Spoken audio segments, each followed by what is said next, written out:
Dr. Nelson for another game of the week here at DT Carter Stadium for the second round of playoffs. It's a packed house tonight. What a crowd! Second round of playoffs. Oh my goodness! I can't hear myself talk. Okay, let's get to our talking points. Southeastern Guilford Falcons coming to town 7-5 in the 4A. They beat Durham Hillside 16-14, which was a big win. It is a team, the only team that has beaten E. Smith this year. Their number one quarterback, number 12, Ryan Craven. Look out for him. He's a good one. They win the wing T offense, and their motto is match and pass. So they're trying to throw the ball and run the ball, and the defense for the E. Smith is going to have to stop that run and pass. Their kicker is the secret weapon, William Green, and he's a good one. 42-yard field goal at the end of regulation that put Southeastern Guilford in this game tonight. And what a finish to that game last week. This kid can kick field goals, and that's always a weapon in the playoffs. Number 3 running back is Shakir Turner. Look for him. He is a great running back, and expect a good night from this Southeastern Guilford team. They've had some big wins. Now for the home Golden Bulls.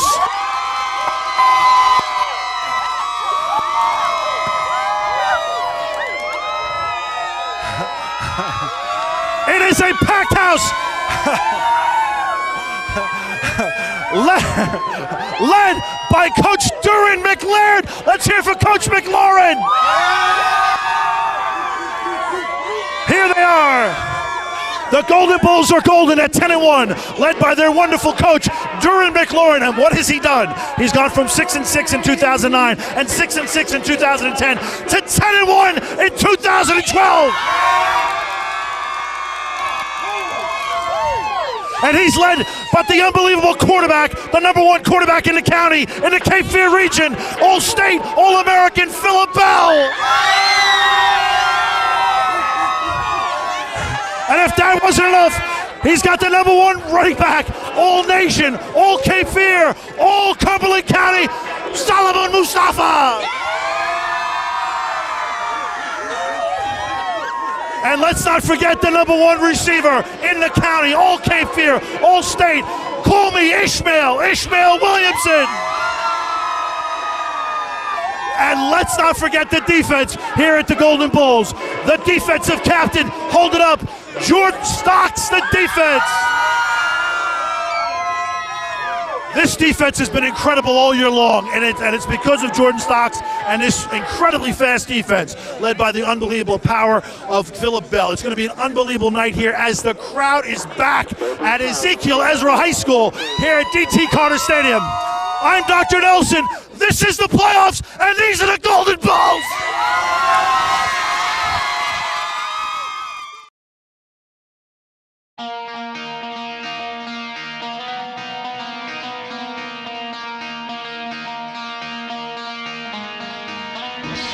Good evening, Dr. Nelson. Another Friday night high school game of the week. It is playoff time, and here come the Golden Bulls, led by their head coach, Duran McLaurin. And what a year he has had coaching in his third year here at the Golden Bulls, as he takes the Golden Bulls into the second round of playoffs tonight against a big matchup against Hillside. Boy, I'm all excited about the pregame.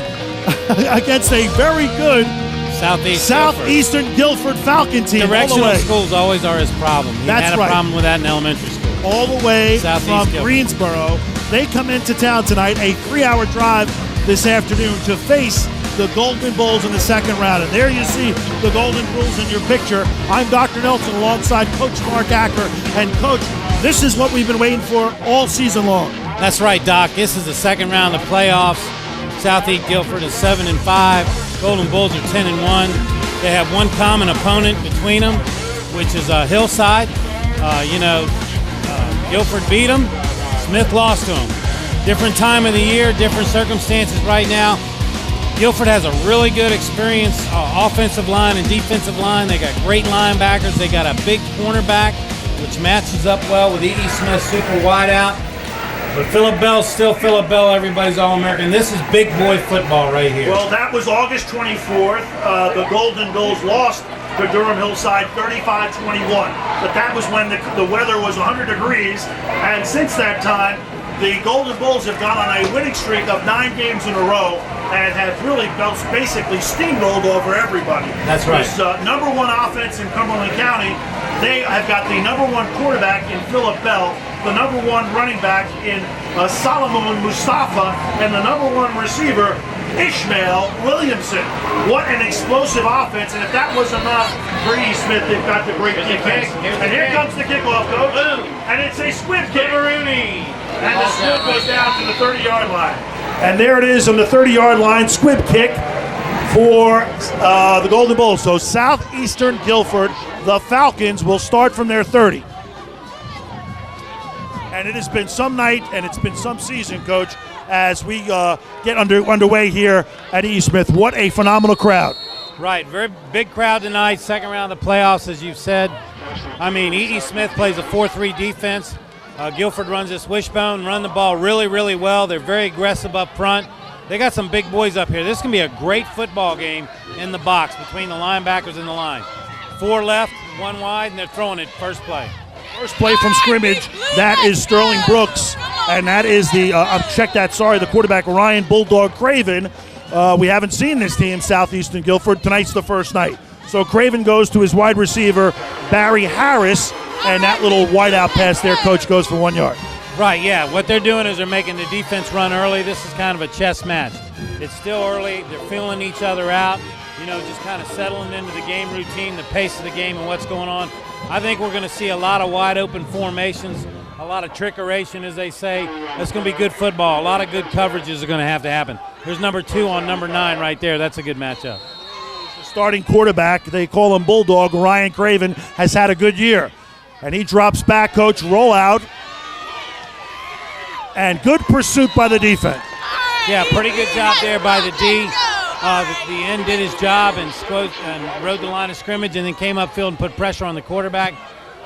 Southeast Guilford averages 29 points a game. You don't score 60 points in a game. They beat somebody 61-20. That's beat them like a rented mule, and they score a lot of points. They got a good pace. They're up and down the field. Here we are again. They're in twins to the left, wide out to the wide side of the field, out of the pistol set. Passing the ball again. They're throwing the ball. Wow. Yeah. And they have had a good season throwing the ball. The kid, Ryan Bulldog Craven, he's 6'2". He's only a sophomore that leads the Falcons, the Southeast Guilford Falcons, and he's had a very good year. They've blown out a lot of teams in the Greensboro area, and they've lost by big numbers, but they've put up a lot of points on the board. Right. They play great offense. They've lost to Grimsley, Dudley, and Page. Everybody loses to them. This is a really good football team from a good conference. Like I said, it's still early. Here they come running the football. Oh, look at that. And he's got a man. He's got space. He's into the secondary. He could go all the way, Coach. The 10, the 5, touchdown. Southeast Guilford Falcons get on the board first. And what a surprise here at D.T. Carter Stadium. Oh, my. Here come the Falcons, Coach. That's Shakir Turner, number 33. They ran a little fullback belly there on the left side up in A and B gap. Somebody must have missed an assignment there or something, but he got up to the 3rd level. Nobody touched him, and he turned on the jets and was gone. They are shocked here at E.E. Smith Stadium, D.T. Carter Stadium. They have not seen that on the first opening drive in about 8 weeks. It's been a hard time scoring against the Golden Bulls defense, as they've been the number 1 defense in the Cumberland County area, and they have just been shocked here. And there goes the kick, and that is good. So 7-0 here in the first opening minutes, the first drive for the Southeast Guilford Falcons. What a surprise, Coach. Yeah, that didn't take long there. There's 11:20 to go in the first quarter. Southeast Guilford is up 7-0. Welcome to playoff football. This game's about facing adversity and how you keep going. Well, nobody's nobody's critics upset have not here. given Guilford a chance. They had a good year. However, they finished 7-5. They did have a good year in the Greensboro area, but this defense from E.E. Smith has been dominating. And there you see the coach going over the kickoff coach, the special teams coach, and he's telling his team right here, okay, now it's time for us to go out and get on the board here. A big shock to this crowd. 3,000 strong here at D.T. Carter Stadium, and what a way to start for the visiting Falcons. Yeah, they did a pretty good job there, but there's no need to panic. There's plenty of football game left. These guys are the Mid-South Conference champions. They're the champions. Well, this happened last week. It's a 4-quarter football game. Right. E.E. Smith on the opening drive, on the opening play, went 77 yards for a touchdown. Bell to Williamson. Ishmael. So this E.E. Smith team can score, and they can score quickly. But certainly they have not been scored upon like that. And give credit to the opening offensive line of Neese and Applebaum and Cox, the center, and Alan Gladney, the right guard, and J.T. Williams. That opened up a huge hole on that E.E. Smith front line. And Shakir Turner, coach, just took it to the house. Yeah, and again, this is a very experienced offensive line. It's one of the pluses. When you looked at the season and they talked about what was good and bad about high school football teams, one of the strengths was their offensive line here. They had 3 big players coming back, a Reese, a Green, and a Gardner, and these guys are all playing well. They're doing good things. So they got a lot of good things going here. And here we go with E.E. Smith. This is their opportunity right here. They got to calm down. There goes Philip Bell out there. And he is some quarterback coach. He has had what an incredible year for this young man. He has put up a lot of points on the board, and he has scored a lot of points with this offense, and they have been tremendous. Over 1,500 yards passing and running the ball himself. Yeah, he's got a lot of yardage when it comes to passing and running the football. I mean, he's their field general. Here they go running good penetration. First handoff goes to Mustafa, and he is stopped for a loss of 1 yard. A big tackle for Guilford, Southeast Guilford. Justin Hooks in on the tackle, and good penetration by that tackle, Coach. Yeah, Southeast Guilford defensive ends are small and athletic. 73 did a good job there for them. And once again, E.E. Smith, they're just getting adjusted here. I expect them to keep doing what they do. Spread them out, run the football a little bit, but they're fixing to start throwing it here. Okay, Coach, 2nd and 11 for the Golden Bulls. Down at their 20-yard line. Philip Bell in the shotgun. He's looking deep. Ishmael. Oh, that's at the 50-yard line. That's a good matchup, too. That's that young cornerback out there. He's a kid, junior out there. Ishmael Williamson, the intended receiver, he is the all-county #1 receiver at 6'3", 200 pounds, and this kid is athletic. There he is, number 2, going back to the huddle. And the basketball team, I'm told, is just chomping at the bit to get Ishmael on the court as the football season goes into the 2nd round. Let's hope they don't see him for another few weeks. Good tackle by #1, Devon Billingsley, the junior cornerback, on the coverage there of Ishmael. E.E. Smith's doing a good thing right here. They're spreading them out. They're seeing how they're covering them. They're in a cover 3 right now. Southeast Guilford is. 3rd and long, off Coach. The edge. Yeah, it is. Oh, nice play right there. What pursuit by the Falcons. Bell is in trouble, and he throws it deep. Wow. Wow. Good pursuit by the 2 tackles and defensive end of the Falcons. Patrick Mace in hot pursuit, along with Victor Barnes. And, Coach, that was almost a sack. Oh, yeah. Philip Bell's got great speed, and if he wasn't so athletic, they'd have been in trouble there. But he just threw that ball 50 yards in the air like that. That kid's got a strong arm, real strong arm. So here we go. They're going to punt, 3 and out. No big deal. Nobody needs to panic. Here we go. Okay, so the Golden Bulls back at their 5-yard line. And who is the punter? Philip Bell, the quarterback. And he kicks a low one, Coach. There you go. And that is going to take a Guilford bounce. That bounces out at about the 50-yard line. So excellent field position for Southeast Guilford. And that is not what the Bulls wanted to see. That's right. Pretty much Southeast Guilford's out hustling them a little bit right now. They made a couple of big plays defensively. But there's 10-10 to go in the first quarter. Southeast Guilford has the football on their 48. going into E.E. Smith territory. Let's see what the Golden Bulls do defensively right here. See if they pick it up a notch. Okay, Southeastern Guilford led by Ryan Bulldog Raven. And in the backfield, Shakir Turner, the wing T. Handoff goes to Shakir. And this time, the Bulls block it. They stuff it up, Coach. Yeah, there's been an attitude adjustment going on. 76 is fired up out there. You know, they're settling down. The longer they play football, the better this is going to get. Again, pad level's great out there. You got a lot of young men out there that are really good football players. Arthur Williams, number 76 for the Golden Bulls, the big defensive end, 6'2", 240, just made that tackle. So it'll be 2nd and 10, Coach. Yeah, I think Guilford's going to try to get on the edge running the ball here. Handoff goes to number 6. He's bouncing outside. He's past the first down marker. Yep. And that is Jamal Petty, Coach, the senior running back, halfback.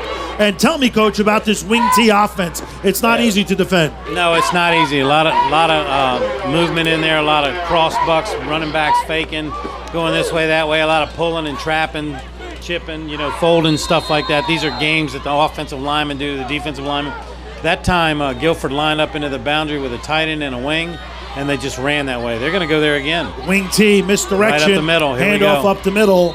And another pickup of about 2-3 yards for Shakir Turner, number 33, the fullback. He is 5'9", 175 pounds, junior. I'll tell you what, Mr. Applebaum, Neese, Cox, Gladney, and Williams for Guilford are not impressed with this record right now. They have come to play, and they are moving the ball against the Golden Bulls. Yes, sir. They're getting a good push up front. Split wide to your screen is Barry Harris, the captain on the offense, lower part of your screen. Here comes motion, Coach. There we go, right by the tailback, a nice lead. Those are linebackers making the play, so you pretty much got a good matchup up front with the front line and the down lineman. Another 3 yards, good forward motion, good forward progress, and right now the Southeastern Guilford Falcons are moving the ball, Coach. Right, and it's about 3rd and 6, manageable down and distance for the offense. Pretty good for the defense too here. So let's see what happens here. Are they going to run it or throw it? Okay. I like the boundary over here. They're going to the boundary. We got 4 down linemen, outside linebacker for the Bulls. Here come the Bulls. There they go on the edge again. Hand Look off, at that. big hole. Look out, Coach. Look out, running room. The 10, gone. the 5, touchdown. Oh, my goodness. Number 6, Jamal Petty, has just scored on the Golden Bulls. Oh, my goodness. They got a real favorable matchup in the boundary there. They're lining up with a tight end and a wing back. They ran the 2 running backs through there. He cut up underneath. They kicked the end out. He got into the secondary untouched and went straight to the house. So they got breakaway speed. Coach, they found something on the left side. Joey Applebaum and Cameron Neese, the left and right guard and tackle, along with Cox on the left side of the offensive line, are blowing holes for the E. Smith defense. And there is another kick by the kicker, Will Green, who's been perfect on the year, and he puts the Falcons up 14-0 here at D.T. Carter Stadium. With 8 minutes. A stunned crowd here in the first quarter at E.E. Smith. Yeah, here we go. It's 8 minutes to go in the first quarter. It's 14-0. Coach, what have they found on the left side? Well, I think what Southeast Guilford's doing is they're bringing their tight end over next to Mr. Applebaum and Mr. Neese. They're running behind their senior offensive linemen. These guys are experienced. They've been here before. These guys have been winning for a while. They know how to do it. They're getting behind their best blockers. They're putting a wing back over there. They're putting a lead running back over there. And they're just running in B-gap on E.E. Smith. And they keep running the dive up in B-gap and then running around the edge. What's the adjustment that E.E. Smith must make to stop up this hole on the left side of this defense here, Coach? Well, it could be many things. There could be an alignment issue that they're not aware of that they're still getting. They got eyes up top, eyes in the sky. As an old line coach, what would you do immediately to adjust to this? If I was E.E. Smith, you need to get control of B-gap. You need to get your defensive linemen playing a one-gap read where they shut down B-gap. You got your Mike linebacker and your one technique working A-gap. You got your Sam and your tackle. Everybody's got to do their job and control their gap at the line of scrimmage. Okay, Coach, here we go. The Falcons kicking off. And it's a little squib kick down to Ishmael. He picks it up at the 10. He's got some running room, and he's bouncing outside, trying to make something down at the 40. And a good return by Ishmael Williamson. Call me Ishmael, number 2 for the Golden Bulls. And the Golden Bulls. The deuce was loose. And he is some weapon. They are going to have to get something started right here, Coach. Look, it's all about momentum, Coach. We saw this last week. Both teams played up to their potential and blew out their opponent. Good game, actually. Southeast Guilford came back at the end of the game. E. Smith had an easy road last week. Has that had any effect on this team tonight? No, I don't think so. I just think it's early. They've been stunned. A couple of good plays up front. They're still in the ballgame. This is a real favorable matchup with number 2 down here. Okay, Philip Bell, he's got the ball. It's a keeper. And Bell's going to take it on the ground himself, and he's going to take matters into his own hand, a big pickup of 5 yards. And that's something that he's done all year long.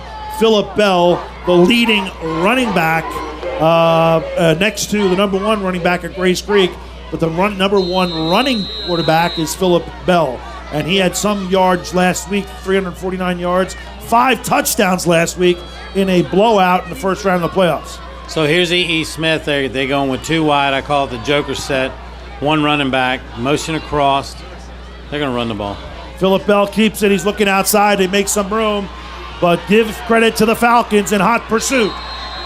Yeah, they're doing a really good job on the edge, reading their keys and sliding out by number 9 there. This number 9 is really Guilford. all over. Barry Harris, who is also playing on the offense, wide receiver. Harris, the cornerback, is having a good first quarter. And hot pursuit of Philip Bell. Let me ask you something, Coach.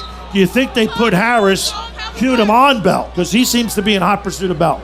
It could be. I mean, that's a good plan by the defense to put a spy on the quarterback. Most of your teams do employ that. It's usually a safety, playing in the 3rd level that just spies the quarterback up in case he breaks and runs. Philip Bell has had little pressure this year and basically has been able to do whatever he wanted on offense. And the first 2 series having a hard time. Now we've got a whistle. Timeout. Timeout, Smith. So the first timeout, we are here at D.T. Carter Stadium. Believe it or not, Southeastern Guilford wasn't given a chance tonight by all local accounts. They are leading 14-0 against the Golden Bulls, and we'll be right back. That's why you play the game.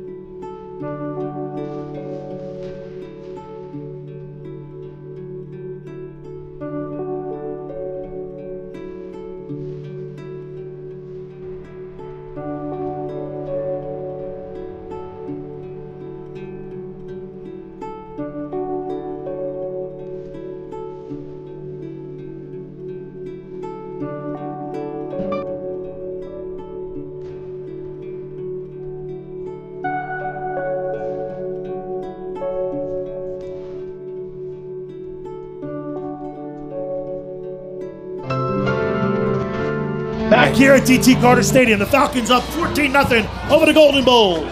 Here goes Bell with a pass. Boom. He Is it a catch? A nice catch. No. Boy, I look like a catch, Coach.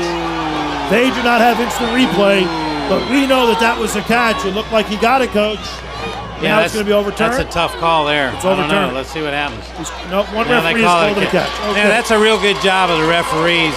It looked like from up here, where we saw it from our camera angles, looked like it was a catch. The 2 guys had an obstructed view. They checked with each other. They talked it out and came in and made the right call. That's good to see. Okay. Great job by the officials. Good job by the referees. We'll get to mention them in a few minutes. It's 1st and 10 at the 46-yard line. The referees tonight are, Coach? The Zebras. The Zebras. 1st and 10. Bell's going to keep it. And nice pursuit. And 95. Who is that guy? Way to cut the gap, Coach. Victor Barnes, the junior tackle, 6'2", 225, and he basically got in the backfield real quick. Yeah, they got some really athletic defensive linemen for Southeast Guilford. I was telling you during the break, they worked out for about an hour before the game, and they are a well-oiled, well-coached machine. Everybody was in the right place, going hard, practicing hard, a lot of good reps. I mean, these guys are here to play, and so is Smith. So let's see how Smith reacts here. Okay, Coach, 2nd and 10 for the Golden Bulls. Here's the snap, and it's a whistle blown. Car. Somebody jumped off sides. Looked like maybe a false start. False start on the offense. False start on the offense. That's a dead ball call. Okay, Coach, let's talk about this offense. We've seen now the first, second series. like you said in the pregame, you were watching the teams. It looked like Guilford had a little more pop in their step. That's right. Is it possible that E.E. Smith is coming off a big win last year? They're favorites tonight, and they're getting just a slow start. You tell me from a high school coach perspective, what's going on, Coach? Well, they're getting crisp. They're getting crisp now, I guarantee you. But they just look a little off. And that ball is falls short. Yeah. He was open, Coach. And number 8 for the Golden Bulls, Philip Bell just threw it short. It was like a foot short to Ishmael Williamson's, Coach. Now the running game. This is something that we talked about. Mustafa had a great first half of the season. Then Bell began to run the ball like crazy. They didn't have to hand it off to Solomon. Right. So you try and get Solomon in the game right now. Yes. They need to establish something here. They need to get some first downs and build some momentum. I think running the football is the answer. But they got some real favorable matchups down here on the back to the pass. Wow. And boy, oh boy, give credit to the cornerback, number 18, the free safety, Greg Liggs, sophomore. He's a sophomore. And he covered that, Coach. Yep. Now, Coach, look, we talked about the running game. They've had a good running game. They've rushed for nearly 2,000 yards this season. What do you do? Suleiman Mustafa has not gotten the ball yet. Well, they need to go back to basics, running the football, get some tempo going. Right now, of course, they're punting the ball. And defense needs to step up here. Okay, so Philip Bell, the quarterback, and the punter punts it out of bounds at about the 19-yard line. So give credit to the Southeast Look at the body language. Look at the body language. Yes, the Falcons. And there we are, High School Game of the Week. You're watching this game on Time Warner Cable and also on Carolina On Demand, channel 1083. Feel free to download any game of the year and check out our website at www.highschoolgameoftheyear. Especially all you veterans out there deployed downrange. You can get on the website and watch your kids play ball. Veterans Day Monday. We want to welcome all our veterans from overseas watching this game on www.highschoolgameoftheweek.com. Let's see how Southeast Guilford goes. See if they try to Bulldog. Get it and that's going to be a flag, Coach. Oh, boy, late hit there. He didn't call Wow, it. he got away with a big one there. That was a late hit after the whistle, and that normally is 15 yards, Coach. Yeah, but the quarter, I guess he didn't think it was a bad thing. It's false start. Okay, false start. That'll back him up 5 yards. That's a great no call there. That would have just, oh my God, that'd have given him 15 yards. What's the original call here? It was a false start. He blew the whistle and he didn't throw the flag on that contact. Okay, false start. So that'll back him up 5 yards. It'll be 1st and 15 from approximately the 18-yard line in Falcon territory. If I'm Southeast Guilford, I go to that tight end formation and get on the edge again, like they're doing right now up here to the wide side of the field. Watch. That's where they're going. Pass offense, and nice pursuit by the opposite tackle. That is Reginald McGrady. Check that, number 40, Darren Patterson on the pursuit, the defensive end, number 40. Yeah, number 55 did a pretty good job there for Smith, too. Like I said, you got a lot of individual battles going on out there, and this guy McGrady, he's a great player. He's got about 3 or 4 sacks, 34, 40, 45 tackles in the year. He is an involved individual in the defensive scheme. And here comes Smith in the 4-3 again. And here we go. Ryan Bulldog Craven on the keeper. No, the handoff. Ooh. Check that. Atta boy. Number 6, Jamal Petty on the handoff for 2 yards. And good pursuit, good tackle. Again by number 40, defensive end, Darren Patterson. Number 9 laid some wood there, too. And that is the middle linebacker, Jordan Stocks. He is the captain of the defense, and he's had a great year. Senior middle linebacker, 5'9", 214. He is all-county coach with 115 tackles on the year. So here they go again. It looks like to me they're going to run the football here. I don't blame them. They got a 2-touchdown lead. Let's see how they play this. Here we go. Handoff keeper and again of good coverage. That fullback belly hits quick in that offense. I mean, you got to pay attention. Nice tackle by the Mike linebacker, again, Jordan Stocks. And we should mention, again, he is the captain of the defense. He's done a great job, tremendous leader on this defense. And I am sure he is just as stunned to be down 14-0 this early in the game. First quarter action here, 3:18, 14-0, Falcons lead over the Golden Bulls. So here we got our first punt here. So Guilford's going to punt. Let's see how Smith reacts. Good snap. Nice high punt. What a kick. And he is something else. Wow. That is their secret weapon, Will Green. He is 5'10", number 8, the kicker and punter, and he's had a great year. Okay, great field position here. Smith's going to get the ball on about the 50-yard line. We haven't seen him run the football much right now. And what is McLaurin telling his young quarterback right there, Coach? He's probably telling him to calm down, get the guys in the huddle. Let's just, relax and get into our offense. Start putting some plays together and move the ball down the football and get a score. You're not going to get this back in one play. You got to start executing offensively. SAS, stance, alignment, and start. Gotta get after their butt. Okay, so the Golden Bulls, with 3 minutes to go in the first quarter, are down 14-0 in this big-time second round of the playoffs. They're and bringing there the is house. Philip Bell. He's going deep to Ishmael. And Ishmael catches one at the 20. Yep, that was a over the outside shoulder. Great job by the wideout reacting on the football. That is a mismatch for them. When they go trips right and put Ishmael out on wide left, number 2 on the side, that's a good matchup. It's man-to-man coverage. Southeast Guilford's bringing the Mike linebacker, the Sam linebacker, so they're coming hard. So they have to get rid of the football very quickly. Free safety, Greg Legg, 5'10", 155, versus Ishmael Williamson, the number 1 county receiver at 6'4", 200 pounds. And let's see what they do, Coach. Oh, they're Second going, and 10. He's gonna going do it deep. He's going end zone. Ishmael, touchdown, Golden Bulls. Ishmael Williamson, number 2. I just talked about it. It's a great matchup for E.E. Smith. The counter, Southeast Guilford's going to have to get that young man some help over the top. When you do that, you're taking risk with the other 3 receivers, so pick your poison. If I was the coach, I'd keep doing that until you get back in the ball game. Oh, they're already back. It's 14-7. And Philip Bell connects with Rocket Ishmael Williamson, the all-county receiver for the Golden Bulls. And Coach, we just said, what did Coach McLaurin talk about? And that's good, and that's an extra point, 14-7. Right. Coach McLaurin ran that play, and Coach, you called it from up here in the booth. Yeah, well, everybody's a genius when it works. But that's a good matchup right there. When he goes trips to the wide side of the field, Southeast Guilford counters with putting their 2 cornerbacks and their 2 safeties and their corner out there. Takes a linebacker out of the box. And then down here at the bottom, you got number 2, the best receiver in the county at 6'3", 6'4", playing against a 5', 10-inch corner.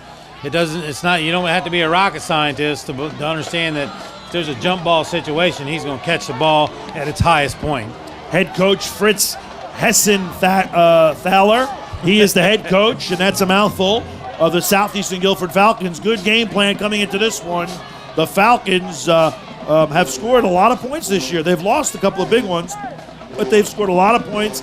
Last week they had a nail-biter against Durham Hillside, 16-14. They kicked 2 field goals in the closing seconds. Field goals to win late, that got game. that. And if I'm not mistaken, I think they kicked one of those field goals as time expired, and then one like about a minute or 2 left in the game. So really good comeback for them. They've already been in a close playoff game, so they know what it's like, the pace, the intensity, and all of that stuff. So let's see what Smith does. They get a good kick here, good coverage. Special teams is 1/3 of the game. Let's see if they cover well and play some good defense and get a 3 and out. Okay, number 24, Nigel McCauley will kick the ball off.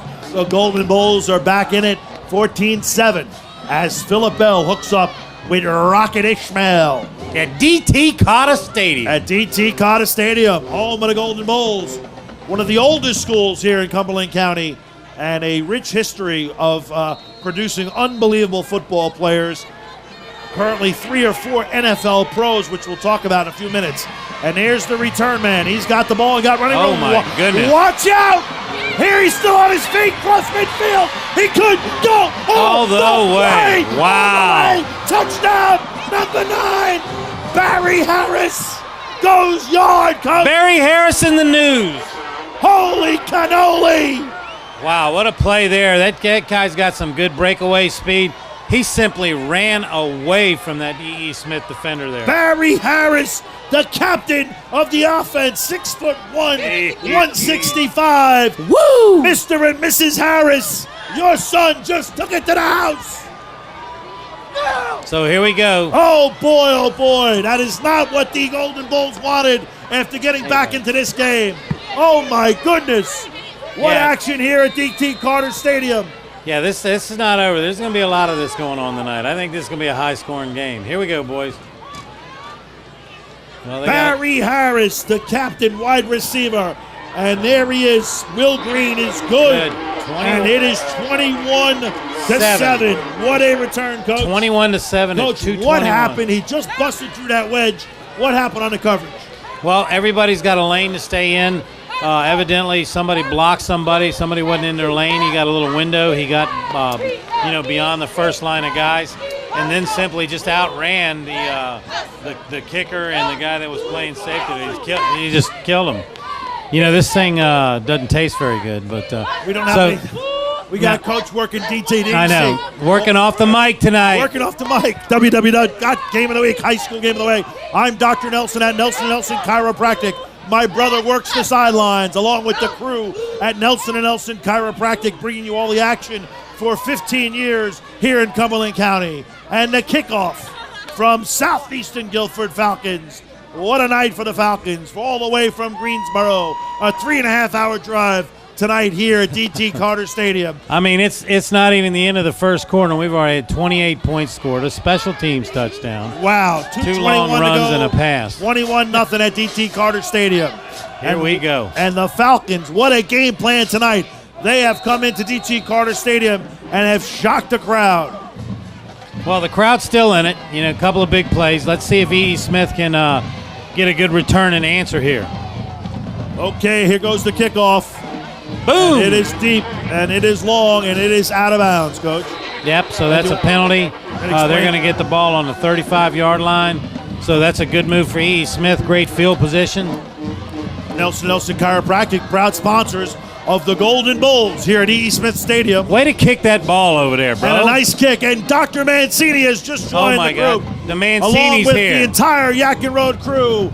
As you see the referee in front of the Nelson Did somebody notify the sheriff they were here? Nelson, proud sponsors of DT Carter Stadium and this E.E. Smith program over here off the Merc. Come on in, Dr. Mancini, join the crew here. All right, so here we go, 21-7. Smith, I believe, has elected to have them re-kick the football. You get the option. Okay, Coach, 21-7, 2:21 in the first quarter. And what a night for football here in the second round. And we're joined by Dr. Nelson. Get over there with a pretty guy. Alongside Dr. Dominic Mancini coming all the way from work. Dr. Mancini, what a night it is here in high school football. Second round of the playoffs. Along with Coach Mark Acker. And what a night. Big crew working out there. A big crowd here tonight. You see the crowd out there? I see the crowd out there. It's amazing. We've got the rally towels going and the signs, and it's a squib kick, Coach, at the 50. Coach, I am not a fan of the squib kick. We've talked about it all year. Why give E.E. Smith great field position there? That's not a bad idea by Guilford. If Smith is asleep there and not paying attention, they get the ball back. I think Southeast Guilford is trying to, put them away right here, and that's a good plan on their part. But it doesn't change the fact that when Smith goes to that certain formation, number 2 goes man up with a corner, and he can't cover him. So here we go. They're doing it to the short side of the field again. So you got single coverage on number 2, and then you got 3 people over the top up here, and they are in his face. 3 receivers, 1 up top. It strips down below. And wow. Phillip Bell is covered on this, and they are just racking and stacking there. You've got Justin Hooks and Victor Barnes and Patrick Hall and Tafari Alexander up front for the Guilford team, and they have just stuffed it on the front line. And what a gang tackling style there. Yeah, they're getting off the ball really hard defensively. The defensive line, good pad level. They're penetrating. Now would be a good time for Smith to run some traps, some dives. You get by that first initial move and you're gone. But Smith likes this formation here, and I don't blame him. It's a favorable formation with number 2 alone up top. So you put the pressure on their cornerback. Rocket Ishmael, and here comes Phillip Bell. He's got a man open. Nice number catch. 11 across the middle. And that is the wide receiver, Alex Williams, gets into the action, the senior wide receiver, and he makes a nice catch across the middle there. Yes. That's a good catch there, Coach. Yeah, the good thing about Smith is, and what I think will come to pan out as the game goes on, Smith's number 2 and 3 receiver are better players than Southeast Guilford's number 2 and 3 cover guys. Right. So they got plenty of options. Right. They just got to get the right formation in the you got a good matchup here with number 2. He is presenting a problem for that defense. Okay, Phillippell again back to Ishmael. Look, Same they play. Nice coverage by number 18, the free safety. This time, Greg Liggs, the sophomore, wins that matchup. Yeah, but, I mean, you got to agree. That thing's open there. That could have went either way. I think we're going to see a lot of that tonight. There's a flag out there. They may have called a push-off on the defense or a hold. Let's see, the White Hats talking it out with the other Zebras right now.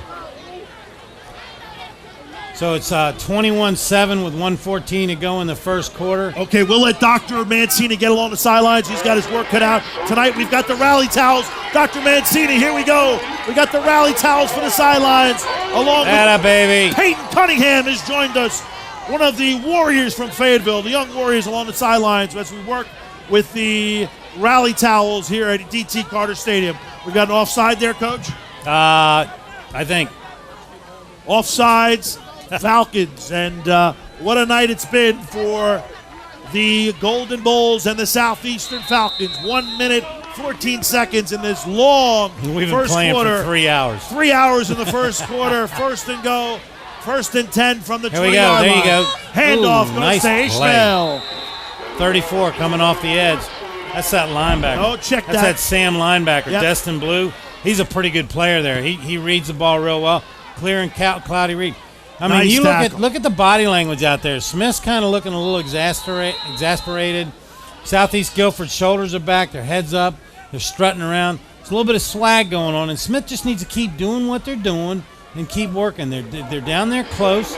You know, they put some points on the board here, and it's a new ball game. Okay, another first down. First and 10 from the Golden Bulls. And they are at the 20-yard line, knocking at the door again against the Falcons in Falcon territory. So they've got help now over the top. Quick answer. Oh, right through the hands of number 10. And he had it, Coach. It was in his hands and out of his hands. Yep, great play design, great play design. They're putting their players in a position to make plays. They got to start making them. Aram Melton with almost had the interception there, Coach. Number 10 for the Falcons. That bounced off a quick slant, and it'll be third down. It looks like third and about a yard, Coach. Yeah, third and a yard. You know, they did the right thing. They tried to go for it. Let's see what kind of a running game they can muster here. This is a big play here, and I expect Southeast Guilford to do the casino blitz. That means all in. Everybody's coming forward. Screen might be a good call here. Quick slant, and it is complete for another first down. And there is, I think he might be short. Did we get short? Number 11, that is Alex Williams. So Alex Williams gets into the mix here, the senior wide receiver. He doesn't see a lot of action because he's got his number one guy there, Ishmael, number 2. A nice catch, a nice quick slant, and they are moving the ball now, Coach. Yeah. Fourth and short, you're right. And the ball's down there on the 10-yard line, I think. That's what I love about the Carter Stadium scoreboard. It's always first and 10. So, it's they're the ultimate optimist. And we're going to take a timeout as the Golden Bulls will think it over. High school football playoff, second round action. I'm Dr. Nelson, and we'll be right back at the game of the week. Hi, Dr. Nelson at Nelson Chiropractic Centers, here alongside Linda Zima today with Hungry Angels. Did you know that over 628 children could potentially go hungry here in Cumberland County, if not for the fine work of people like Linda Zima at Hungry Angels? Hungry Angels provides food for over 628 children that otherwise would go hungry. Linda, tell me what you have today. This is our backpack buddy. It's filled with child-friendly, non-perishable foods such as pasta, Vienna sausages, cereal, juice, and water. Now, sometimes, Linda, isn't it true that this may be the only food that children have for the weekend? Yes, absolutely. That is a crying shame. Nelson Chiropractic Centers encourages you to go to the website at www.hungryangels.org or call 425-8094. I want to thank Hungry Angels and all the fine work they're doing over there to feed the hungry children of Cumberland County. I'm Dr. Nelson on behalf of Nelson Chiropractic Centers, working overtime to make a difference in our community. The year was 1979. The Marlboro Mustangs came into Freehold Township under the lights. Friday night, the smell of fresh cut grass, the cool fall air, the roar of the crowd. I can remember it like it was yesterday. The memories of high school football can last a lifetime, and the lessons learned can certainly serve one an entire lifetime as well. Like teamwork, dedication, consistency, effort, determination, and helping others. What we learned on the field of play so many years ago rings true to our hearts each and every Friday night. It's more than just a game. It's about teamwork, coaching, tutoring, mentoring, and finding out what is important in life, the well-being and pride in our young people. Nelson Chiropractic Centers and the proud parents, players, coaches, fans, band members, cheerleaders, all working overtime to make a difference in our community. Here we are at the start of the second quarter here. We've switched sides as they normally do in football and other venues. It's 21-7. It's been a seesaw battle. We've seen a special teams touchdown. We've seen two great running plays for touchdowns and a really nice pass play by E. Smith for the bomb. Smith's got the ball on the 20. There we go. Oh. In and out of his hands. Nice pass attempt there to number 2. Everybody's Ishmael Williamson, everybody's All-American wide receiver there.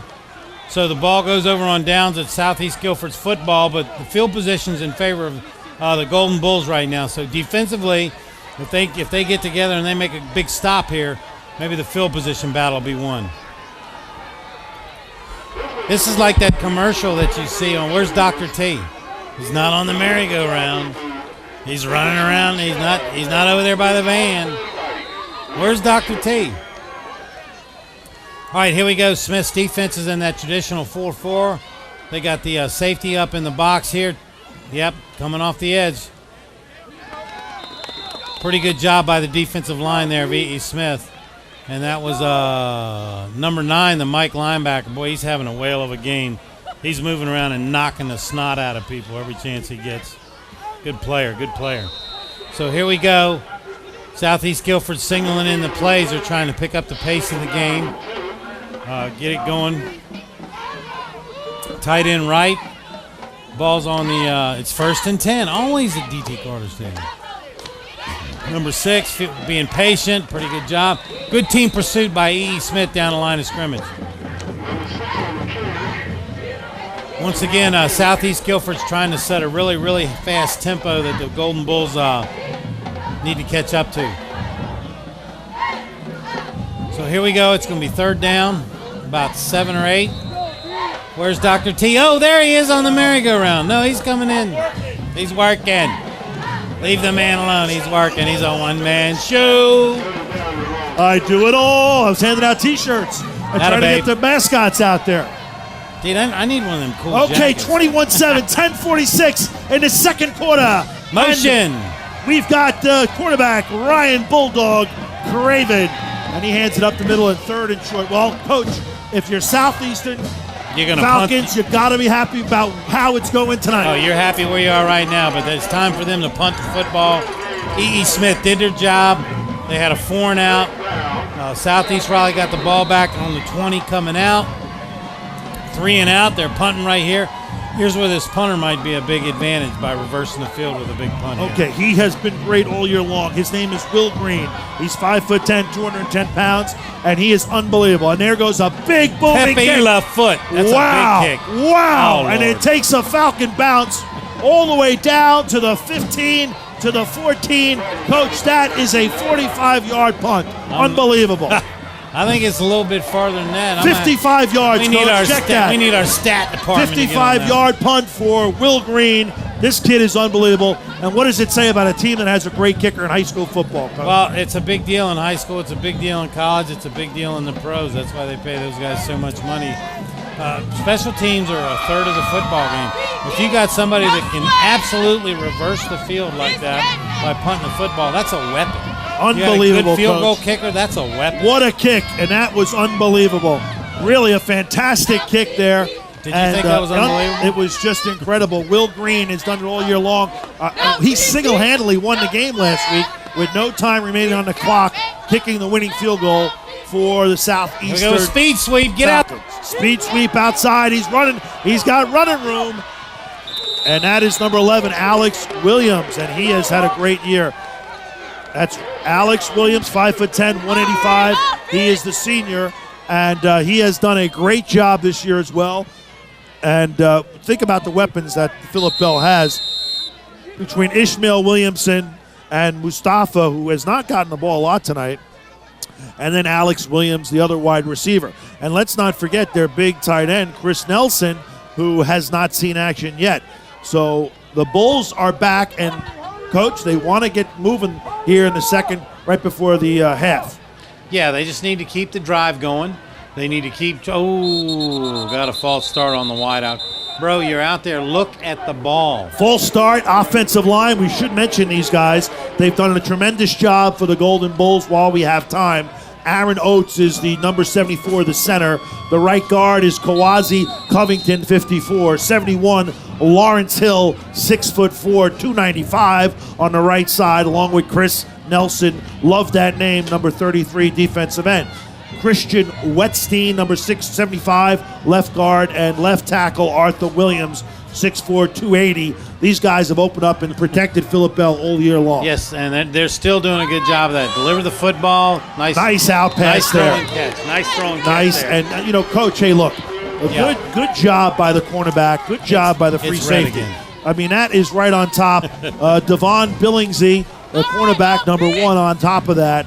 And number 9, Barry Harris, number 60, number 9, 6'1", 195. And he's covered that as well. So both cornerbacks are covering these remarkable receivers for E. Smith. Yeah, they're doing a good job. They're matching up well, playing some pretty good defense, getting some good position on them. And when the ball's in the air, it's anybody's football. So they're playing well. Smith is still kind of, a little bit out of balance. They're not really in sync. But here we go. And there's the keeper, but good coverage. And the Falcons are not fooled. Number 30 in on the tackle. There, yeah. He is unbelievable. He is the Mike linebacker. Sterling Brooks, 6'4", 205-pound middle linebacker. And Sterling was just Sterling on that coverage, Coach. Yes, he was. The blitz. Well said. Yeah, he's on got the right side. Good speed. Once again, Southeast Guilford's bringing linebackers every time. Mike linebacker, Sam linebacker, Will linebacker. They're taking turns coming. I agree with you, Coach. E. Smith does not look in sync. They are not firing off the ball. They are not coming out of the huddle fired up. They are seemingly asleep. This is not the Golden Bull team that we've seen all year. Well, they've manhandled just about everybody they play. They're making their adjustments. Here we go. And a drop pass. It was right in his hands. And boy, oh boy, oh boy, he is not happy. Right in and out of the hands of Alex Williams, and that'll bring up another punt formation. Coach, I just don't sense the sense of urgency on Golden Bulls. They are a great team, but they are not firing out of the huddle. They are not enthusiastic. They are not coming off the ball. They are not keeping their blocks. What is wrong with the Golden Bulls tonight? It's very uncharacteristic based on the way they've played all year long and what they've demonstrated week in and week out.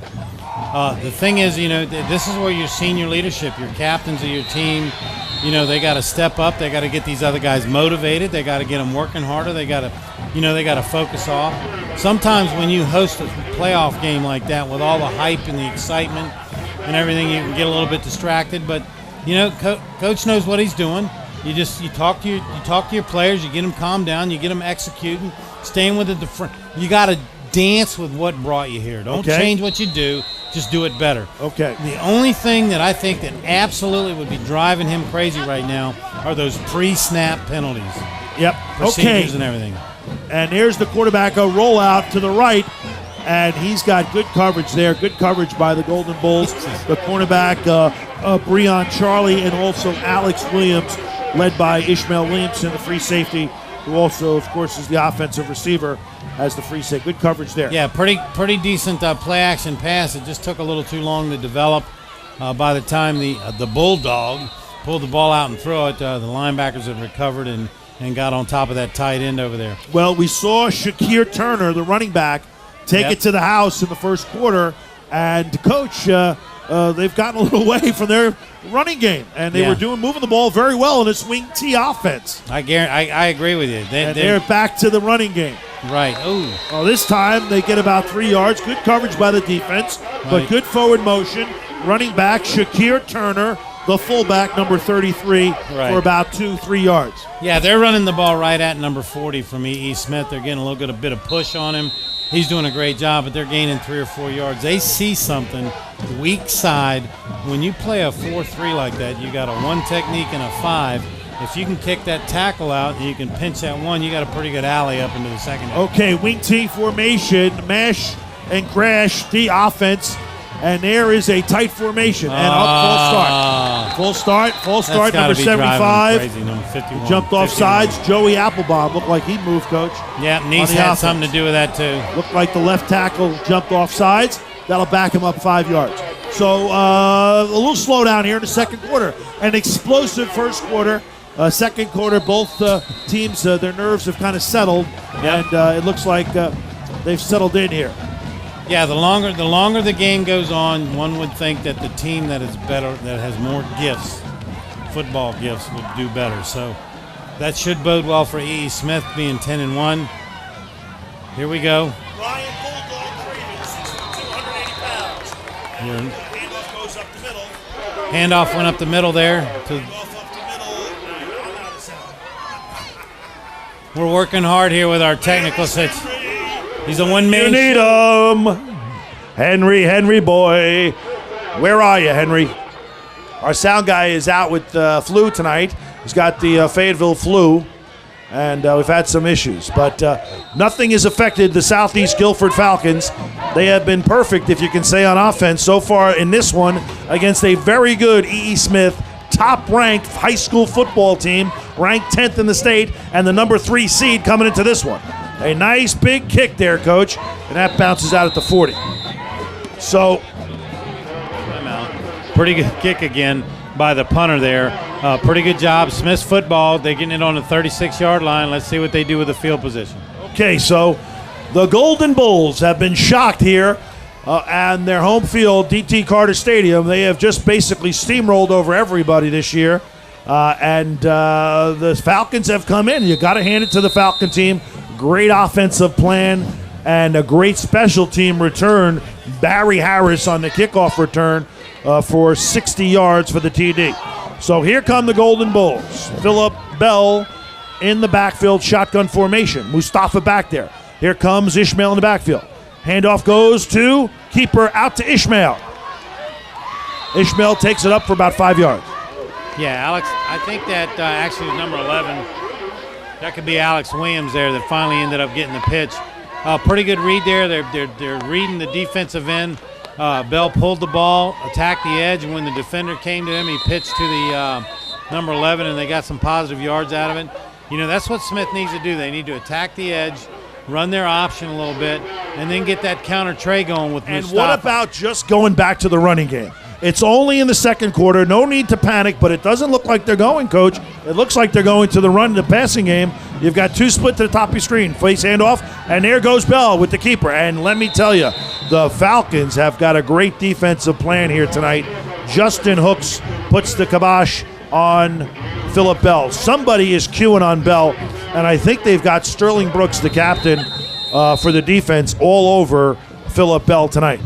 Yeah, you got a lot going on out there defensively, Southeast Raleigh. They're not just standing there and catching contact. They're moving on the football, and they got a place to be in. It's a one-gap read. Their linebackers are flowing well and filling holes. And Smith right now just looks a little bit out of sync. But like I said, the longer they play, the better they're getting. Handoff. Here we go to the fullback. And there he is, Mustafa. And what a year this kid has had. 5'8" senior. He has been the star running back for the first half of the season. Carried this offense. Of course, Philip Bell rushing for nearly 2,000 yards. They didn't need him much towards the end. But like I said, go back to the running game. If I was the coach as a backseat quarterback, Mustafa's had such a great year. Just grind it out on the ground, start opening up some of those holes. Right, good job by E. Smith. They just need first downs here. Try to get down there and score before the half. There's 4:20 to go in the first half. Smith's driving the football. car. Once again, some kind of pre-snap infraction. Full start. Okay, full Could be. start. Offsides. Oh, timeout. Southeast Guilford. Southeastern Guilford takes a timeout. I'm Dr. Nelson, alongside the one and only Coach Mark Acker, formerly of the Pine Forest Trojans, and we'll be right back after these messages. This is Megan Hare reporting with Nelson & Nelson Chiropractic Centers. We're here today at the Fort Bragg Fair in search of Dr. Tyler Nelson. Still in search of Dr. Nelson. Have you seen him, mascots? Megan again. I guess this concludes our search for Dr. Nelson. He must be at work today. Nelson & Nelson Chiropractic Centers, recognized for more than a decade by their patients, community, and colleagues for true dedication. Winners of the Fayetteville Observer's Reader's Choice Award for Best Chiropractors, Up-and-Coming Readers' Best Chiropractors, Methodist University's Small Business Excellence Award for Community Service, and the North Carolina Chiropractic Association's Member of the Year. Nelson & Nelson Chiropractic Centers, truly working overtime to make a difference in our community. Hi, Dr. Nelson at Nelson & Nelson Chiropractic Centers. What are the 3 most common conditions that soldiers complain about returning from war? Neck pain, back pain, and headaches. 3 of the most common conditions treated by chiropractors. Chiropractic and spinal manipulation, which reestablishes joint motion, helps to alleviate pain and stress. Chiropractic as a first choice for our soldiers is very effective. Nelson & Nelson Chiropractic Centers working overtime to make a difference in our community. Up in the hole, Philip Bell makes a cut all the way down to the 29-yard line. Great play by E. Smith right there. Pretty good job up front, kicking out that end, blocking down and kicking out. He shot through that hole and was a great positive gain for the E. Smith Golden Bulls. So here we go. Got some momentum going in E. Smith's way. Let's see if they keep running the ball well. Once again, there's 4 minutes left to go in the first half. It's 21-7 Southeast Guilford in a bit of a shocker. They've scored twice on the ground with long running plays and 1 special teams play that was amazing, about a 90-yard touch kickoff return. 1st and 10, they're going up top to number 2. Nice play, number 2. Here we go. Ishmael Williamson on the catch there. Good throwing catch. They're throwing that fade, and he's got a pretty good height advantage, and it's just a good matchup for the Golden Bulls. Okay, I'm back with all the action. Southeast Guilford. If I've been saying Southeastern, I apologize to all the parents at Southeast Guilford. I might have said Southeastern, but it's Southeast Guilford, the Falcons. And there's the parents from Greensboro who have driven an hour and a half, 2 hours in traffic to get down here tonight. And it's a great game of high school football, 21-7, Coach, with a couple of minutes to go, 3:41 in this one.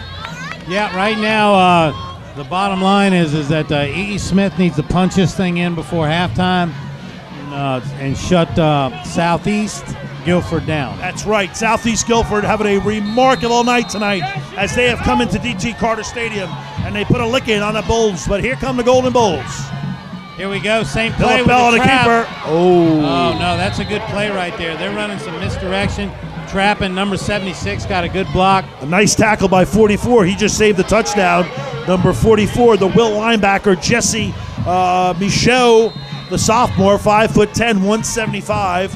And he just stopped the touchdown on Philip Bell there, Coach. I mean, Southeast Guilford really doesn't have any monster players, but they got a lot of really good-sized, athletic-looking kids, Fast, 6 foot to 6'2". fast. They run well as a team, and they'll knock the snot out of you. They are fast, and they are coming. And here is their challenge. And there goes Ishmael in the end zone. The jumper. Jump ball. Touchdown. Ishmael Williamson on the jumper. And he is something. That is a catch. Wow. Rocket Ishmael Williamson. Bell to Ishmael. I feel like I've said that all year long. Bell to Ishmael in the corner of the end zone. Bell to Ishmael in the corner. Bell to Ishmael with pickup in aisle 4 for 6 points. Coach, how do you stop the jumper? You get a taller cornerback and you get a safety over the top. The bottom line is it's a jump football. He's 6'4", the other guy's 5'10". Well, you got to hand it to Greg Liggs because he's done a good job. But on that corner out route, Coach, they're going to have to put somebody else on him. They're going to have to bring over Travis Williams. And there's the kick, and it's good. No good. Oh, no soup for you. That could be trouble. Nigel McCauley misses one. And, Coach, that could be trouble. Those points could come back to haunt you in a game like this. Yeah, points are a premium. It's 21-13 with 2:54 to go. Looks like the momentum is shifting. E.E. Smith has a little pep in their step. People are congratulating each other. Football is a wonderful game because it's a 4-quarter game. And this one is blowing by. And what action here at D.T. Carter Stadium as the marching Golden Goals. Yeah, they got it going on back there, baby. They are firing it up behind us. Yeah. And they are firing up this crowd. They've got the rally towels, and they are 3,000 strong here. But extra points can come back to haunt you. I'm Dr. Nelson for the Game of the Week, and we'll be right back after these messages. Let them go, baby. Buenos días, mi nombre es Alma y trabajo en Nelson Quiropráctico y quiero presentarles a la señora Martínez. Mi nombre es Tania Martínez, soy una paciente de Nelson Quiropráctico Center. Me dolía la espalda y el cuello, ahora yo me siento bien gracias a Nelson Quiropráctico Center, se lo recomiendo. Gracias, señora Martínez. 1, 2, 3. Nelson Centro Quiropráctico. Cuidamos por ti. Hi, Dr. Nelson at Nelson Chiropractic Centers. Why are we so involved in high school football? You see, it was 30 years ago that my high school football coach's best friend was a chiropractor. A few of the guys on the team had some problems. We went to the chiropractor, and guess what? We got better. That's why I understand how important high school athletics are and how important chiropractic is to that formula. Nelson Chiropractic Centers working overtime to make a difference in our community.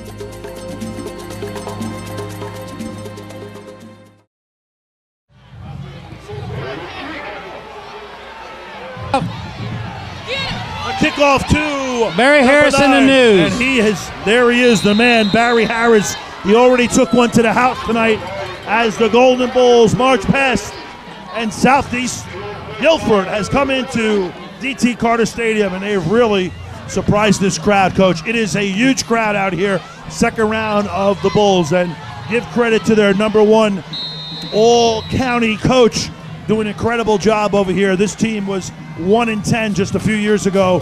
And what can you say about Duran McLaurin? Oh, he's doing a great job. Like we know, they're 10-1 this year. Got about a 7-yard per carry rushing average. Defense needs to step up right here. You're in joker set, trying to spread the defense out and get a run here. Okay, so there he is, led by senior quarterback Bulldog Craven, full start, 6'2". He is a sophomore. Check that. Young quarterback, and he is composed for a sophomore. Yeah. And that is offsides. That'll back him up 5 yards. Yeah. Now, Coach, they've got to put together a drive here. They do not want to get in bad field position. They have dominated the first half of football. And Shakir Turner has not touched the ball since that touchdown. Yeah, they're a little bit out of sync right now. I think if I was them, I'd go back to running the football like they got this formation here. They got the tight end and the wing back. Hand the ball off to the tailback and let him follow Mr. Turner through the line. Aaron Melton. They jumped again. Aaron Melton split wide, number 6 in the backfield, Jamal Petty, along with Shakir, another offsides. This is big-time trouble for the Falcons as they are going backwards towards their end zone. Yeah, but the wonderful thing here at D.T. Carter Stadium, on the scoreboard, it's always 1st and 10. So who do you listen to, the officials or the scoreboard? 21-13, 1st and 10, and it is now 1st and 20. Zip code. As the scoreboard is locked up on this cold night at D.T. Carter Stadium. The guy running the scoreboard.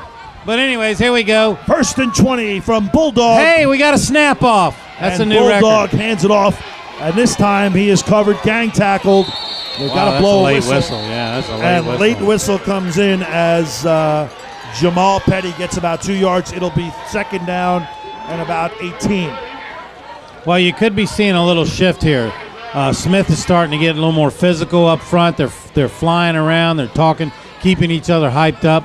Let's see if Southeast Guilford can withstand this emotion and the energy and match it with Smith. They've done it all night, so there's no reason to think they're going to back down. Okay, so Bulldog Craven, the quarterback, young sophomore, as he's got man in motion, and that's Jamal. They've got twins down below to the lower part of your screen. A keeper here, Coach, and a flag, look like a face mask, as the Eagles have covered that one. Yeah, something, some kind of penalty up front. The white hat will let us know right there. That was a pretty good scheme. They motioned away and ran to the weak side back there. Southeast Guilford looks a little disjointed. I think they're going to get a face mask here. 6'2", 270 pounds, defensive end Arthur Miller in on the tackle. Yeah, 15-yarder right there is probably incidental. I mean, you got a lot of battles going on up front, a lot of hooking and jabbing going on. That'll give some breathing room to the Falcons as they were in a big hole there, and the Golden Bulls just gave the Falcons a gift. And it's still 2nd and 8 with a. So it's 2nd and 8 for the Falcons, and the Falcons are. It is 21-13 here, right before half, with 2 minutes to go, and there is the 2-minute warning. Warning. Okay, the whistle is blown. We're ready for action. Oh, they didn't see no. Oh, good thing number 2 looked, because he wasn't out there on 9. He wasn't covering 9. Not a good plan. Okay, Barry Harris, the captain, wide receiver, split to the bottom of your screen. Here comes the motion man, Aaron Melton. Handoff goes dive. Look at that push. Up the middle. Look at the pile move for a first down, and there is Shakir Turner, coach. Yeah, that guy's a load. He's a big dude. I just talked about getting back to basics. He is their touchdown scorer, number 33. He is the big fullback, 5'9", 175 pounds of muscle. I mean, he moves the chains. When Southeast Guilford was really getting after E.E. Smith early in the game, they were running that fullback dive right at him, getting 6, 7, 8 yards a chunk, and then they broke that long run there. And then they come backed up with Harris, number 9, on the edge, and got it going. Okay, Harris gets the pass. Nope, there's another false start. Oh, this is not good. This is not good. This is going to back him up. Another false start, coach. Nah. Coach has got to be going crazy. We got it, Doc. You're good. Been doing this a while. Okay, breaking the action. I'm Dr. Nelson, along Coach Mark Acker. You're watching the game of the week. Tune in on Channel 60 on Saturday night at 8:30, and on Saturday morning at 9. At 9 o'clock in the morning, wake up to high school football on Channel 60 at 9 a.m. In addition to that, check out our website at www.highschoolgameoftheweek.com. We want to thank Lucky Media. Lucky Media. For producing a wonderful upset. Pass. Boom. Right into traffic. And number 10 on the reception. That is a nice throw to Aaron Melton, the receiver, number 10. Quick slant, and that really was a nice catch right there. Yeah, a nice throw and catch there. That could be their first reception. The cornerback, yes, number 22 and number 9, Barry Harris. And the defense, Alex Williams, is back there as well. Oh, and we hit the quarterback late. Oh, that's going to be a big-time penalty. That's going to back them up. 15 yards. Wow. The Bulls are giving the Falcons a gift here right before the half as they had them backed up to their 5-yard line. Now they are past the 50 into Bull territory with 2 big fouls, Coach. Yeah, right now Guilford needs to press the tempo here. They need to hurry up, and they need to try to get this thing where they can score. So Southeastern Guilford looking to go on the board. It's a keeper. There it is. And the handoff goes to the fullback, 33. Shakir Turner. And Shakir takes it close to another first down. And, Coach, this is how the Falcons started this game. Yeah, they're running that fullback belly really well with 33. He's hitting the hole hard. He's got great pad level. He's keeping his feet moving, great yards after contact. They keep doing that and then countering with Mr. Harrison, the news, number 9 on the outside, and they got a good shot here. They're not throwing the ball really well. Smith's getting some good penetration, good coverage out of their DBs. And, I mean, this is going to be a really good game. And you just got to wonder if that missed extra point is going to come back to haunt E.E. Smith later. Every point counts in the playoffs, and you don't want to have those losses.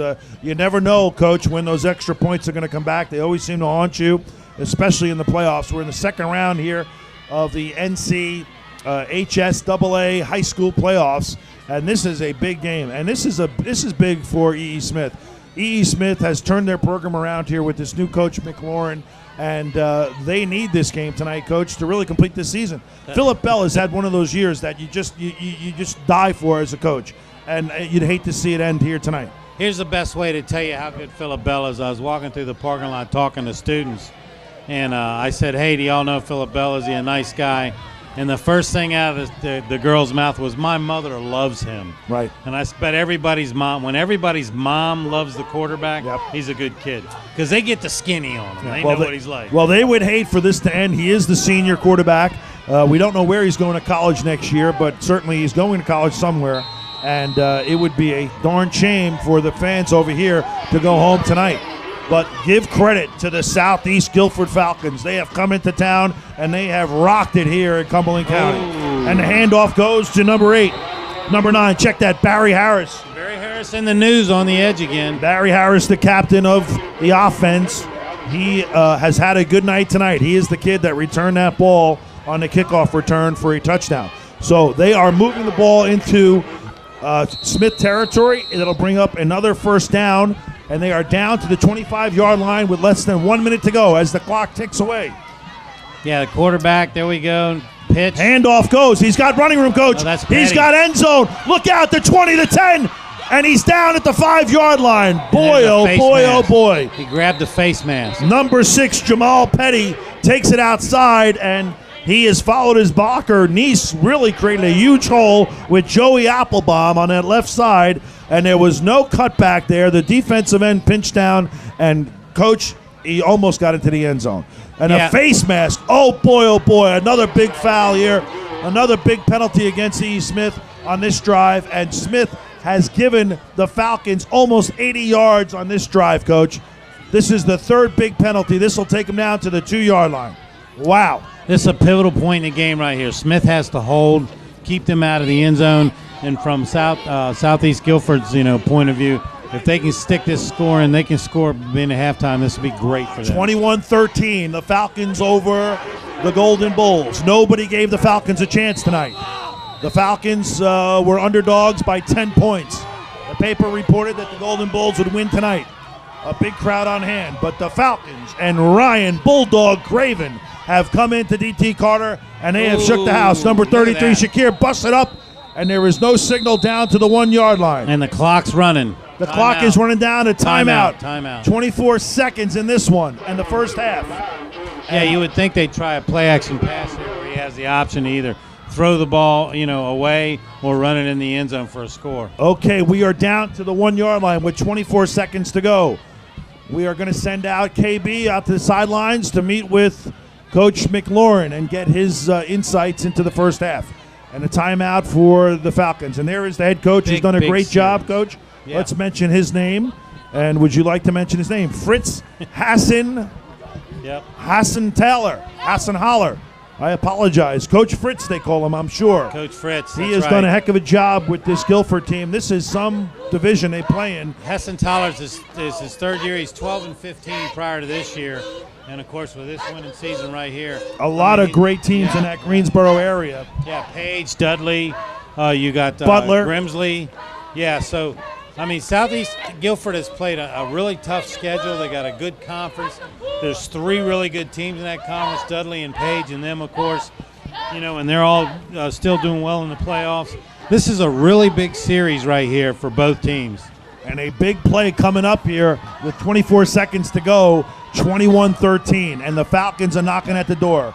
And if there was ever a time for the E.E. Smith defense to step up, it's right now. That's right. Players make plays.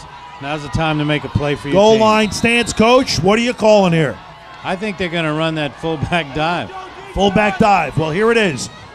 Mad Dog.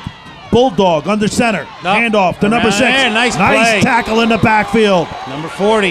And they've depended on him all year long. Clock's running. Darren Patterson.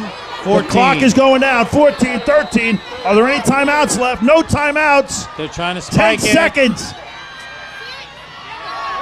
Oh, they ran the ball. What happened? A run. They stopped them. 3, 2, 1. Oh, my.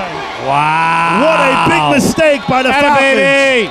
The Golden Bulls defense comes up big, and a huge lost opportunity by the Falcons. That's a game changer right there, ladies and gentlemen. Wow, the defense with a big stop right there at the end of this half on the 1-yard line. The Golden Bulls deny the Falcons.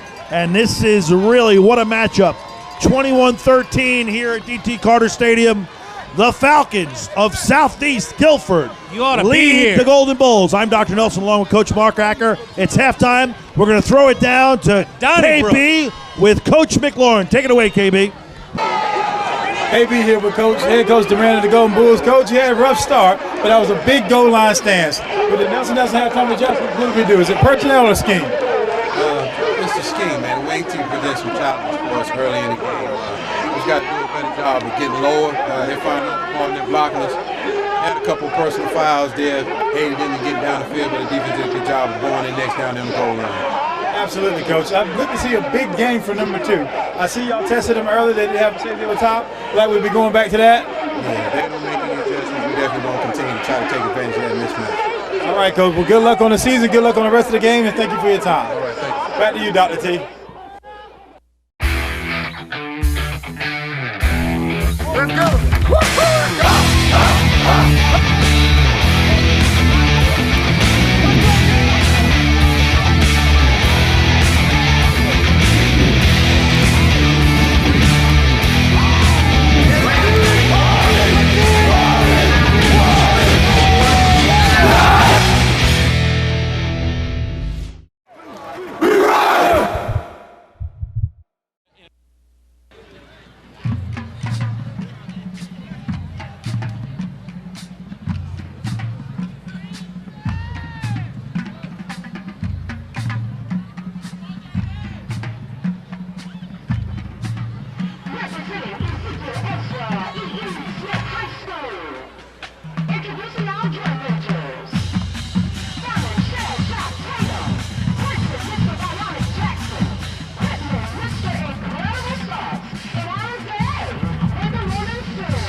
one in the state in marching.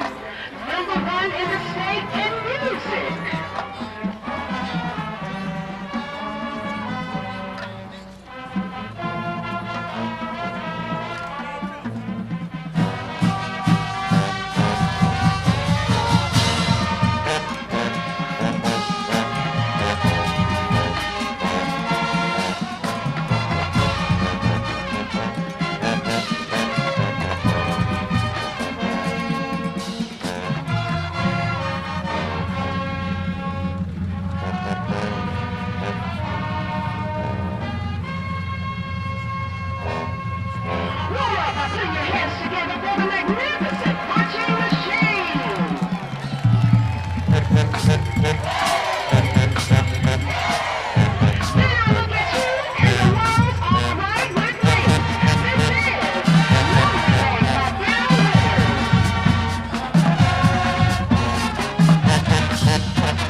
This is Megan Hare reporting with Nelson and Nelson Chiropractic Centers.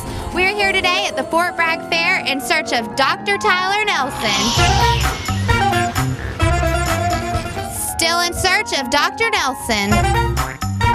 Have you seen him, mascots? Megan again. I guess this concludes our search for Dr. Nelson. He must be at work today.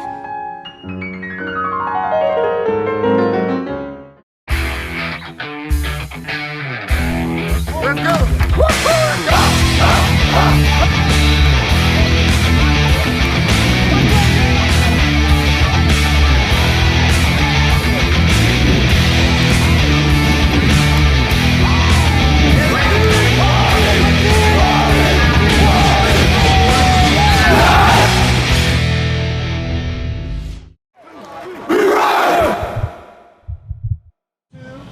Hey, Coach Acker here at E.E. Smith High School. I'm sitting here with Greg Johnson, the president of the Booster Club at Westover High School, and Captain Graham, who is a cancer survivor. In honor of Veterans Day and everything that's going on, Nelson and Nelson has a special thing going on with Westover High School, and tell us what's going on, folks. Well, it's going to be held on November 30th. It's called Shooting in the Pink for Breast Cancer.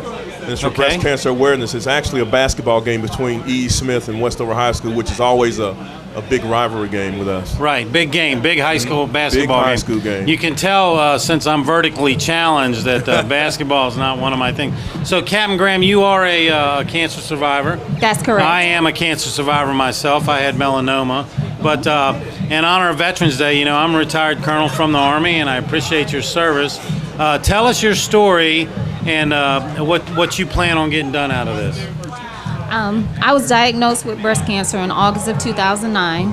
I went through 15 months of treatment to include chemo, radiation, and hormone therapy. Mm-hmm. It's an honor to be at home supporting my community, Westover Wolverines, as well as E.E. Smith, the Golden Bulls, to support breast cancer awareness in our community. That's wonderful. And folks, remember, this is November 30th. What'd you call that again? Shooting in the Pink for breast cancer. Shooting in the Pink for breast cancer, November 30th, Westover High School. You're playing E.E. Smith basketball. Be there or be square.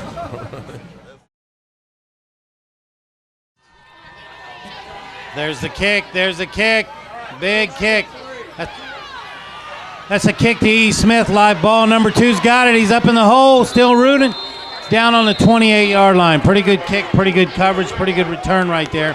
Here we are at the start of the second half. E.E. Smith, Southeast Guilford. In case you haven't heard, Southeast Guilford's winning the football game 21-13. E.E. Smith does have the football and moving left to right on your screen, and there's a penalty on Southeast Guilford. Some news from around the Cumberland County. For those of you that care, Hoke County was leading Jack Britt 10-7 at halftime.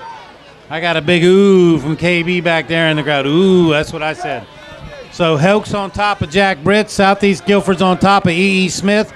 Cats sleeping with dogs. Mass hysteria here in Cumberland County. So here we are back at the football game. Smith's ball, 1st and 10 on the 42. And again, it is the third quarter. They're in tight left. Twins down here to the boundary. Motion. Pistol set with Phillip Bell. Running the football. There we go. Mustafa. How about that, ladies and gentlemen? Solomon Mustafa takes the ball off tackle, bounces outside, and says, "See ya," all the way to the goal line. Great effort there by Mustafa. So here comes the Golden Bulls out from halftime, establishing themselves. Yes, that's right. They are the Mid-South Conference champions. Once again, Dr. T is out there messing around in the crowd instead of watching the football game here. Now, great play by E.E. Smith. The end collapse there for Southeast Guilford. He got on the edge. And, of course, he had the speed to go. What did I miss? Solomon Mustafa off a right tackle, score. Oh, my goodness. I was handing out rally towels. You know, tonight's rally towel night. I hear you. Here we go. E.E. Smith, D.T. Carter Stadium. Who cares for you? We do. Over 2,000 rally towels given out to the crowd here tonight. And wow. So Mustafa takes it to the house and makes it that much closer. 21-19. What was discussed at halftime? Well, I think both teams went back to the drawing board. They just need to execute. But Greg Johnson and I talked about the November 30th shooting in the pink for cancer over there at Westover High School. Yes, let's not forget that Breast Cancer Awareness Month is actually October, but we're doing this festivity. We've got an alumni at Westover, along with Greg Johnson, does a great job over there at Westover High School. He is the Alumni Booster Club president over at Westover, doing good things over there for Westover. And we will have Breast Cancer Awareness November 30th. It'll be our first televised basketball game, girls basketball along with boys basketball to follow. Over 5,000 shirts going to be handed out that night, pink shirts. And we're going to raise a lot of money for breast cancer awareness at Westover. And I want to hand it to Greg Johnson, the Booster Club president for Westover, doing a fantastic job. Okay. Man, that was a long go. Thank you. Breathe. Hey, so we talked about earlier, if Smith scored early, they were going to go for 2 and try to right this thing. Okay, so here we are. And there is Phillip Bell looking end zone. He's got Ishmael. Over his head. Made so a nice play. There is another 2 points take off the board. Along with that extra point, that's 3 points that the Bulls have given away here tonight that could come back to haunt the Golden Bulls. 21-19. Right. They're just trying to make it right. They missed a kick. So the school of thought is in coaching circles is if you're down and you score early, try to get the 2 and get back on track. That would have made it 21-19. But needless to say, there's 11:44 to go in the third quarter. It's 21-19. The Golden Bulls are kicking off to Southeast Raleigh, and it is on, ladies and gentlemen. Well, what did we talk about in the first half, Coach? We talked about getting Suleiman Mustafa, the star running back, into this game. And at halftime, there must have been an adjustment, and somebody must have shelved the passing game and said, let's go back to the ground game. This guy has run for 130, 140 yards per game in about 6 games this year. And so they made some adjustments, and what an adjustment to climb back into this game. The crowd was essentially out of it in the first half, and like I said, it looked like most of the offense was asleep. Right, yes. Again, E. Smith, it looked like to us they came out a little flat. They weren't executing as sharply as they had all year long. They're just kids, and there's a lot of pressure on these guys. I think you get at halftime and you're sitting in there and you realize, hey, this is it, guys. We either win or go home. It's either win or go home, second round. Let's see if they kick it away. No, squib kick. Squibberoonie. Oh, and it does bounce past. And it may have been recovered by Smith. Smith recovers. No indication yet. No indication yet from the referees. Yeah, he's got a point one way. Looks like the Falcons have got it. The Smith crowd not happy. No indication yet. We're lost. Cameraman's on the sideline. It did look like whose ball is it? Guilford returning man did touch the ball, and the squib kick has finally worked. The first time this year in all of our broadcasts that the squib kick has worked. So the offense is off. No, the offense is back on. Put a 10 on that circus out there. No, it is not a recovered by Smith. And here come the Falcons. The Falcons led by Bulldog, and Bulldog hands it off. Nice. Bulldog Craven hands it off to Shakir. Number 62 denied. And they go right back to the running game. So it looked like the squib kick for a small second there made a difference. But again, the Guilford Falcons have recovered it. So Southeast will have its opportunities now as they get back into the second half of this game. Yeah, 21-19. Number 62, Rims, a senior. It's a really good defensive tackle. He made a great play there. Here we go. They're getting on the edge. Bouncing outside. He's got some running room. And he's still on his feet. To the 40-yard line goes Jamal Petty, the senior halfback. And Jamal has had a good night tonight. And there has been a lot of running room on the left side behind Joey Applebaum and Cameron Neese. Yeah, number 33 and number 6 for Southeast Guilford. I mean, they both look like yellowfin tunas out there. Big legs, pretty muscular. They're both about 5'9", 180 pounds. It's about Emmett Smith's size, by the way. And the defense. But they run hard. Yes, they are fast and quick, and that speed has helped Guilford in this game. And it looked like a missed snap there, Coach. Missed snap and a mistake. Now, we saw Guilford have its problems in right before halftime. However, they were helped by 3 big Smith penalties. Face mask and personal foul. And then another offsides took Guilford down to the 2-yard line. They were unable to score. Yeah, they just need to settle down and go back to running their offense. It's a 4-quarter game. It's explosive. Nobody knows what's going to happen, but just play the game. One play at a time. Second half action here at D.T. Carter Stadium. Dr. Nelson alongside Coach Mark Acker. The Nelson & Nelson chiropractic team is on campus at D.T. Carter Stadium. And there goes number 10 in motion. Aaron Melton. Handoff goes to Trap. Number 33 on the trap. He picks up 4 yards, Coach. Shakir Turner. Yeah, there's no free real estate being given right now. Everybody's hitting hard, getting after each other. I mean, these are critical plays and critical yardage gain there. It's 3rd and 10, I believe. And handed to their center, Alex Cox, the junior center, 6'2", 250. Him alongside Alan Gladney and T.J. Williams, along with Chase Robertson, the captain tight end, have opened up some big holes for this offense. Yeah, it looks like the linemen are pulling. Pass block. There goes Bulldog. He's going deep. Oh, nice coverage there on number 9, Barry Harris. That was big on big. That was number 2 on number 9, and it was a foot race. Quarterback, they couldn't get the ball out far enough. Pretty good series for E.E. Smith's defense. The defense is already playing better. And Southeast Guilford, they just got stuffed a little bit. So here they go dealing with a little adversity offensively. Let's see how they react, and let's see how they get things going. Okay. But again, their punter's been a weapon all night. Their star punter, number 8, Will Green. He has been great all season long. He's also the kicker. And he single-handedly won the game last week with 2 crucial field goals. And there is another nice big kick, punt. And that's Here we down go. to the 29, 30, 31, 32. Bam, and he's hit hello. Phillip Bell on the reception. What a great job there by catching the football. He probably just saved his team 15 to 20 yards of field position right there. Yes, and let's give credit to number 3 on the recovery team. Great tackle by Jenkins. So it's 1st and 10, Golden Bulls. Ball's on the 37-yard line. They're going from left to right on your TV screen as we speak the truth about this We game. speak the truth here at Golden Bowl Stadium, D.T. Carter Stadium. The ball sits at the 36-yard line. That's what I said. Phillip Bell in the backfield. There he is. All right, there it is. Handing off right up there. Colby Ishmael.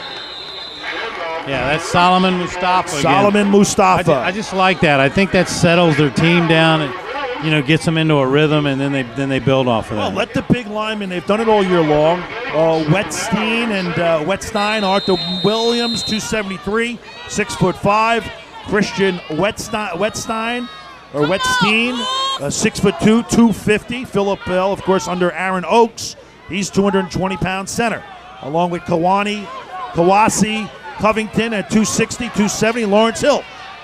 So the offensive line averaging 270 pounds, Coach. Yeah, that's what I stand. This is second round of play. This is big boy football here. Back to the run. Phillip Bell looking for the pitch. Go. He's got room. He is fast. He's got room. Here he goes. End zone. 20, 10, 5. Touchdown, Phillip Bell. Man, he ran by that guy.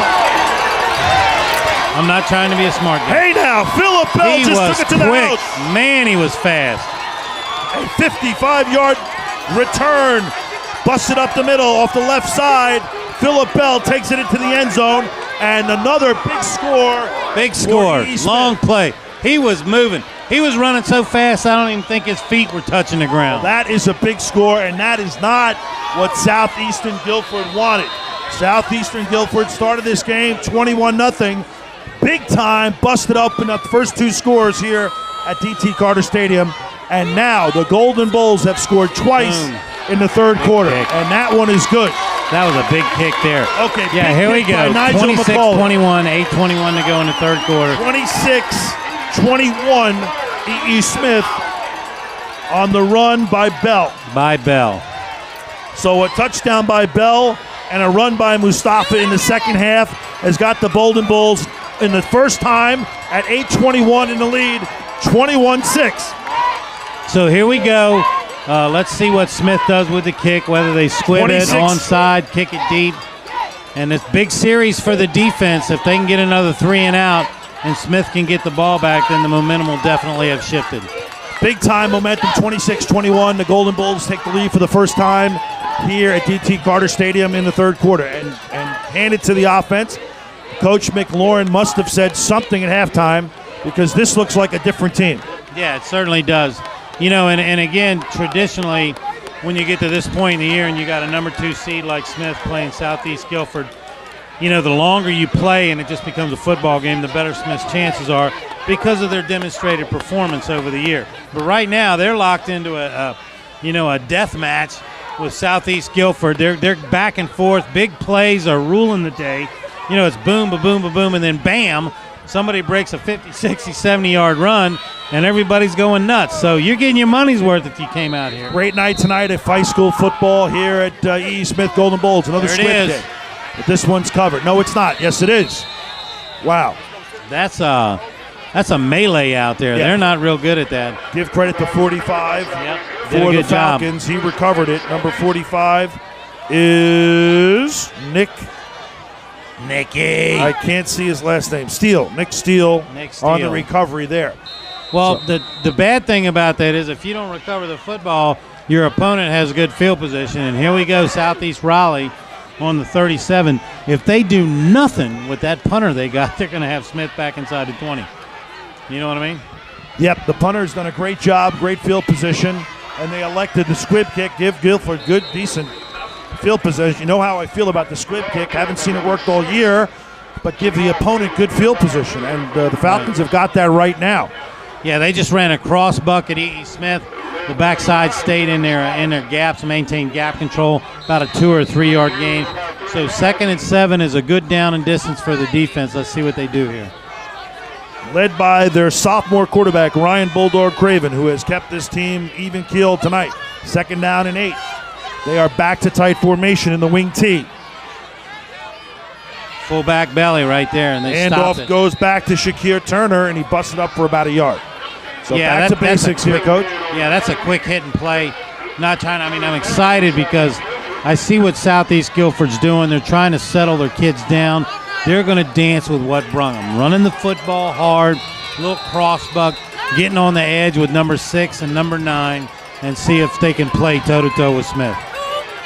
Okay, so the Golden Bulls have come back in the second half here with 2 big, quick scores, one by Philip Bell, one by Mustafa Suleiman. Suleiman Mustafa. That was a traditional wing backfield. And that tradition goes nowhere. 1 yard. 51 from Southeast Guilford got stuffed in the hole. 62, Prince Rame, the big tackle, 6'2", 250, and he just put a hurt along with his partner. Slinging him that time, Doc. Reginald McCarthy, 6'5", 11", 270 on the tackle. So both good job by the defense, and now the defense led by Jordan Stocks, the captain, has shown what it's done all year long. And they finally come back, and they have put the kibosh on this second half. And Coach, really, the Guilford Falcons started off great in that first half, but they have done zippo since at halftime here. Well, it's 26-21. Smith's got the game. 6 minutes to go. They're punting the football. Might have been delay a game here. Delay a game on Southeast Guilford. Doesn't matter because they got Pepe LaFoot kicking the ball. So, you'll get a good punt here. So here we go. Will Green, the old Greensboro team, he is certainly going somewhere. This kid, he can kick it. And yeah, he it's has still kicked a 35 and a 45 and a 55 punt tonight. Let's see what he does again here. Here it is. Boom. Boom. Goodbye. See you later. Bang. And it gets a Falcon bounce. What I tell you. All the way down to the inside the 20. Wow. It looks like the 15, 16. I think it's the 20. Okay, a 19-yard line. Let's call it the 20. Okay, a big kick there. How far was that kick, Coach? That's about 50 yards. 50 yards if you measure it in Carolina. That's right, 49 in Missouri. It's about 50 in Jersey. Well, we're fixing to see what E.E. Smith can do here. They got a lot of energy. They're patting each other. They're hyped up. They have seemed like they had their coffee at halftime. Run the football. The Golden Bulls came out flat in the first half. Now they snap out of the huddle. The team we've seen all year long at 10-1 seems to be back in the second half, led by Philip Bell, the senior All-American quarterback. Handoff goes to Mustafa, and good job on attack. Mustafa is Mustafed by the defensive line right there. Sterling Brooks, the middle 95, linebacker. 73. Yep. Again, I mean, Victor Barnes and also Justin Hooks in on attack. Yeah, here's where we get to where it gets real familiar in the football game for both teams. They've been here all year long. Third quarter, they're locked in a tight ball game. They're getting after each other. This is going to be some good high school football here. Got the camera guy over there taking picture of all the big night tonight here. Great crowd. Camera guy out here. Nelson out here. Rally T-shirts for the Golden Bull pass family. going deep. And he's open. And there it is, number 32. He's taking it down. And number 9 is chasing him all the way down the 30-yard line, down to the 20. Big pickup by number 32 for the Golden Bulls. Right. Who is that guy? Jay McKnight. So Jay McKnight enters the game, and Jalen McKnight, 5'10", 182, senior running back, who we have not mentioned, suddenly makes his appearance. And welcome, Jalen. Yeah, we got him listed on the depth chart as a Sam linebacker. He is the Sam linebacker, but he can run, and he picks up 40 yards. That's so right. Here come the Golden Bulls, and it's been all Golden Bulls in the second half. Yet run the football. 20-yard line with the Golden Bulls. Philip Bell, Coach Mark Acker, along with Dr. Nelson. Coach Acker says to run the ball. Keep it on the ground. Go, right here. Go. Bell elects to hold it. Bell's got a hole, and he's busting it up the middle. And, Coach, at some point, the Guilford defense has got to get tired. They've been out there all night. Yeah, so far they've played most of the third quarter. Their offense has had 2 3-and-outs. But, hey, you know what? They're in shape. I didn't get tired when I was 17, 18 years old. They shouldn't get tired. Here's the former quarterback at 71st, Duran McLaurin, and what a job he has done over here. Just a few years ago, this team was left for dead. Had no for season. Nobody was in the crowd. Nobody was here, Coach. I know. NCIS was going to show up. And nobody was in town. But tonight it's a packed house at D.T. Carter Stadium. There it is. Go again. And there goes Bell. And Bell's in for the touchdown. Philip Bell on the keeper. Yeah, they got some action working there where he was very patient and let the line manipulate their defenders out of the hole, and then he shot through there. He was untouched until the safety grabbed him in the end zone. The offensive line of Covington, Hill, Nelson, Wetstein, and Williams. And don't forget the center, Oates. They have done a great job in the second half, and something happened at halftime. Haven Oates or Heron Oates? The Bulls ate their oats and had their coffee, and the second half has been all Golden Bulls as they go up 32-14 in the third quarter with 4:19. I'm Dr. Nelson, alongside Coach Mark Acker on a cold, crisp night at D.T. Carter Stadium as Nelson & Nelson Chiropractic presents football from the Golden Bull Stadium. And point after is good. That's good. Nice kick 32-21. by Nigel McCauley, number 24. And we'll be back, High School Game of the Week, from the sidelines of Golden Bull Country. It is Nelson & Nelson Chiropractic presents High School Game of the Week. And we'll be right back after these messages.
Here we go, folks, before the kickoff. There's 4:19 to go in the third quarter.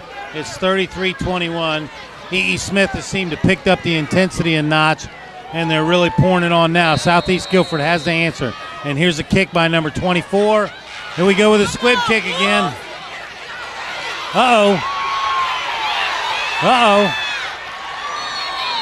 That's a double uh-oh. That's uh-oh, uh-oh.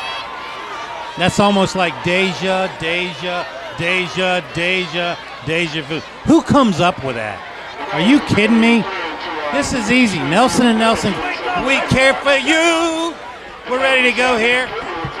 Southeast Guilford football on the 48 of E.E. Smith, and they're going to bring it on right here. Here we go. The Falcons have come all the way from Greensboro, all the way to Cumberland County here at T.T. Carter Stadium. And Coach Ryan Bulldog Craven needs to do something right here. There we go. There's the quick pitch. He's got room. He's busting outside. Number 6.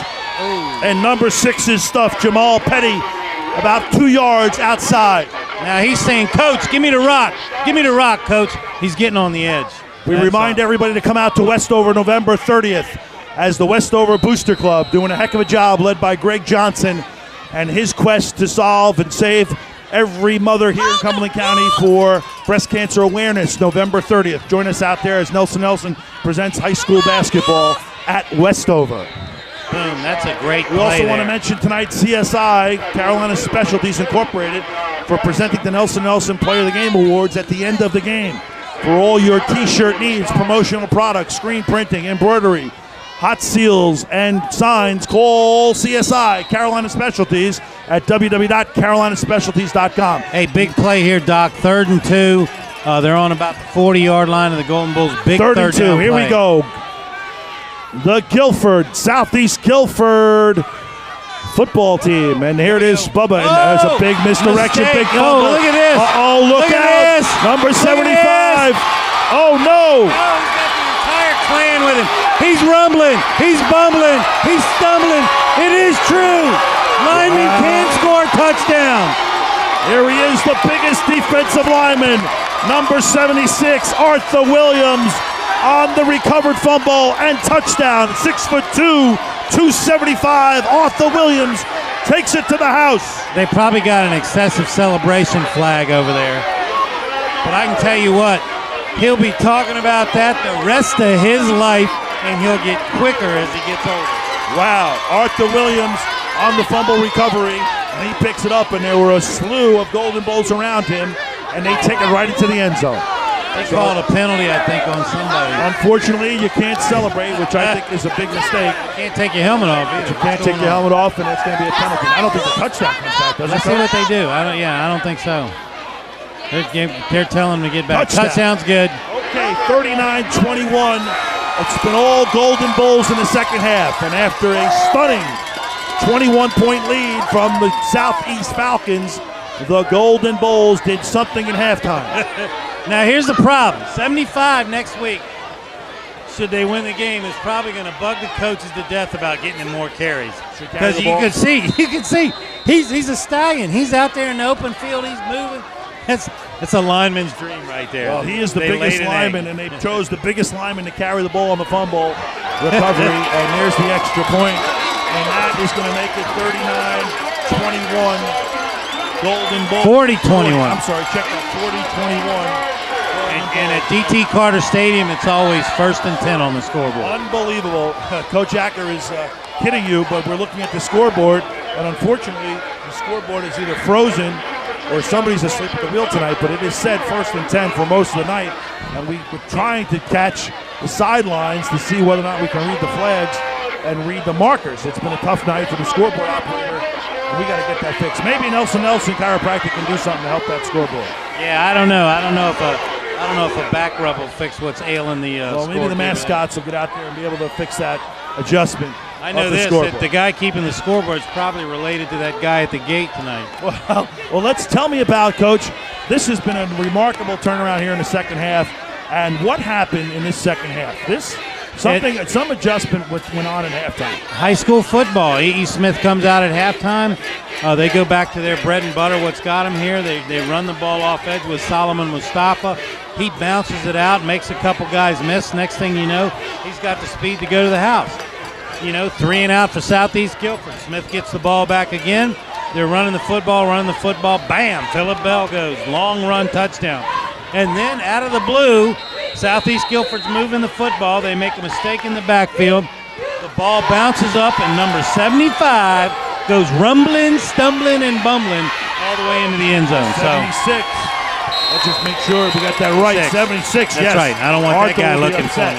Arthur Williams He is the defensive end junior, 6'2", 250, big junior, and he takes it to the house. And he probably sealed this game right here. I know there's a lot of football left, but the Falcons have not shown anything in the second half. And Coach, boy, how quickly the tide can change here.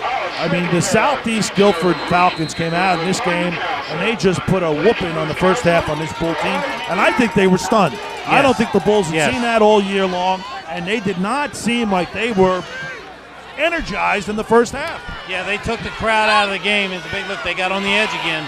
They're going to keep doing that. That's good for them. That's number 6, Jamal Petty. He takes it up for 5 yards. It'll be 2nd and 5 for the Falcons. But, Coach, get back to what you were saying.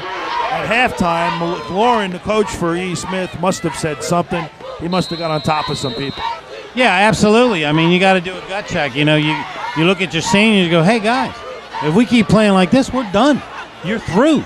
Everything you've worked for in your life is over. And especially Philip Bell. He's a senior, along with number Mustafa, 2, yeah, Mustafa and Ishmael. The receiver. And Ishmael, check that, Ishmael, I believe, is a junior. Wow. Good defensive play there. Boy, the crowd doesn't like that. Probably a good call, but the good news in high school football, it's only a 15-yard penalty if that is, in fact, against the defense. Ishmael is a senior, so you've got Mustafa is a senior, the running back, Philip Bell, the quarterback, a senior, along with Ishmael.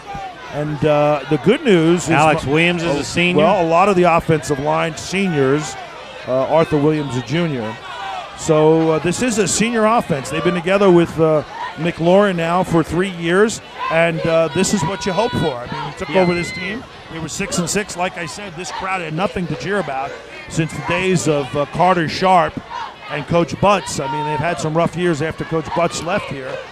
But give credit to Duran McLaurin, who came in here and turned this thing around in 3 years. Smart man, great offensive mind there. Former quarterback. Yeah, he puts these kids in a position to do great things. The only thing that hurt E.E. Smith early in the ballgame, quite frankly, was E.E. Smith. They weren't focused, they weren't excited, they weren't flying around, as we noticed. They just looked a little sluggish. Well, you know, you go in at halftime, you sit down, you make your adjustments, you remind everybody who they are, how hard they've worked, and then you come out and execute in the third quarter like this.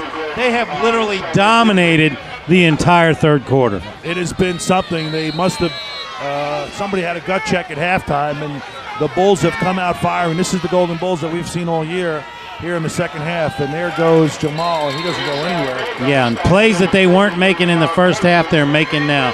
So that bodes well for E.E. Smith. Their defense stepped up along with Barnes and Mason. We should mention Barry Harris, the cornerback, along with Travis Williams, Greg Liggs, and Devin Billingsley, the cornerback.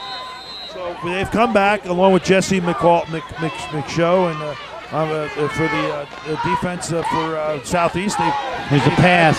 Their hands full in the second half. Oh, nice ball. Wow.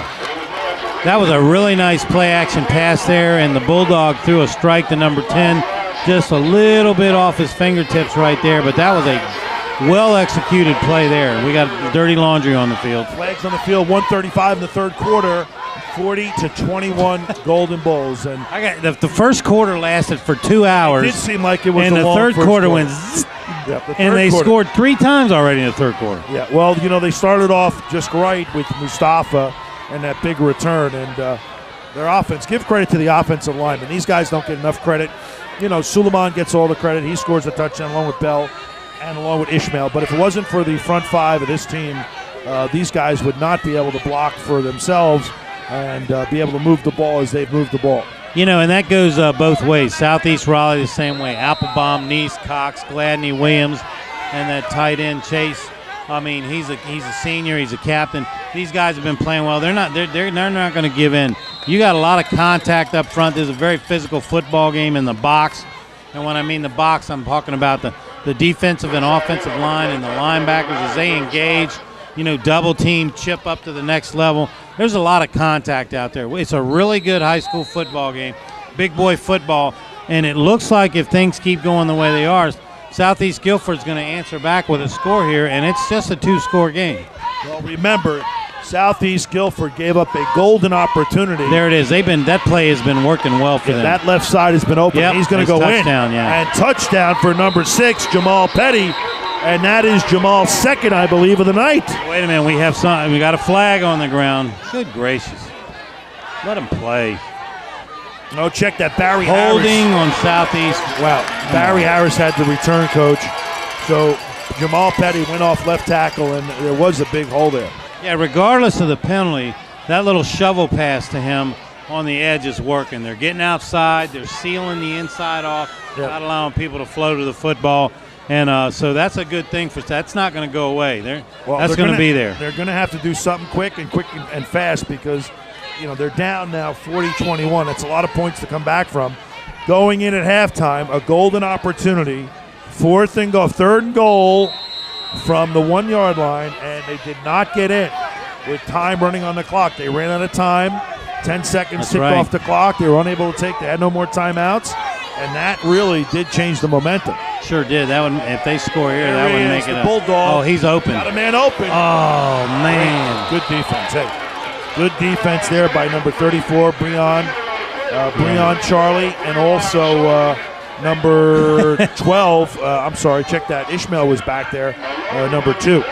The free safety. Ishmael Williamson plays free safety as well. When the quarterback, on the defense. I was going to say when the quarterback let go of the football, that kid was open. But by the time the football got to him, those 2 DBs were on that ball. That's closing speed on the ball when it's in the air. So great individual effort. Okay, we have got I don't know, what is it? Second and long here, Coach. And maybe second and 15. Ryan Bulldog Craven, the sophomore, keeps it. And he goes up the middle, goes nowhere. And he absolutely got hammered. Yeah, Jordan by Stocks, number 9. there he is. There's the captain of the defense. He's all county in tackles, 5'9", 215, fastest speed lightning, and he's got 130 tackles on the season, and he is the captain of this defense, Jordan Stocks. If you watch number 12 right now, he just got waylaid, and you can tell. Big hit there. Yeah, the Bulldog got slapped right there, but you know what? He's a tough kid. He's leading his team. He'll recover. Here we go. And now Southeast looks to be slowing down here. They've got 4 receivers with Bulldog Craven in the back alongside his number 1 running back. And he's looking outside. Good pressure. Oh, boy. Sack. Number 76. There he is. Speedy Gonzalez-Williams, who just scored a touchdown. He shows he can play defense right there. Well, that right there is the difference in a sophomore quarterback and a senior quarterback. He had some pressure in his face, ducked underneath it, didn't keep his eyes downfield. I mean, I got to tell you, that is great pressure by the E.E. Smith defense, and what an incredible effort by their entire team to turn this game around. They completely dominated the third quarter. Watch this game on WW High School Game of the Week. It's on the computer. Check out the internet, WW High School Game of the Week. You can see all the highlights, game films. Also, CSI, Carolina Specialties, is going to provide the Player of the Game awards for the best players of the offense and defense. Each player will get an award tonight by a panel of our experts. Underneath the tent, they will come up with a How many we got? We've got about 22 experts working on around the clock here at D.T. Carter Stadium. Unfortunately, they might not have been able to get in as it was a packed house. That guy that didn't have a special pass. But I say put that guy at the gate tonight on the border of Homeland Security and nobody will cross. Nobody. Some little mix-up at the gate tonight trying to get in here at D.T. Carter Stadium. But we finally got in. They finally let us in. And a big night here for the Golden Bulls. Nelson Chiropractic, proud sponsors of E.E. Smith High School football. And we're proud to be out here tonight. A thank you goes out to Leon Mack, who's been so gracious to us as we have traveled throughout the Cumberland County area covering high school football for these past 3 years on www.highschoolgameoftheweek.com. That's a pretty sign there, isn't it? Look at that sign there. Thank you, Coach. E.E. Smith Golden Bulls at D.T. Carter Stadium. They have taken control of this one as we marched into the fourth quarter. 40-21. Golden Bulls over the Falcons. And there's a handoff to Mustafa. Nothing. And good defense there. Yeah, he could have pulled that ball and been on the edge.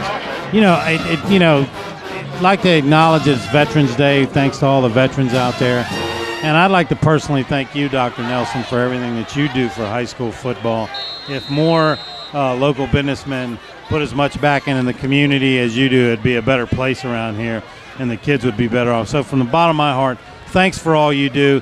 And sometimes these people don't appreciate it, but you know what? You keep doing the right thing, and it's all about helping the kids. Well, I appreciate that, and it is my pleasure, and it is a lot of fun being here alongside you, doing one of our favorite things, and that's calling football. And it's been quite a night. Here comes the Golden Bulls on the sweep, and there he goes, Rocket Ishmael. No, that's Alex Williams. I'm sorry. He's still on his feet, and he's back.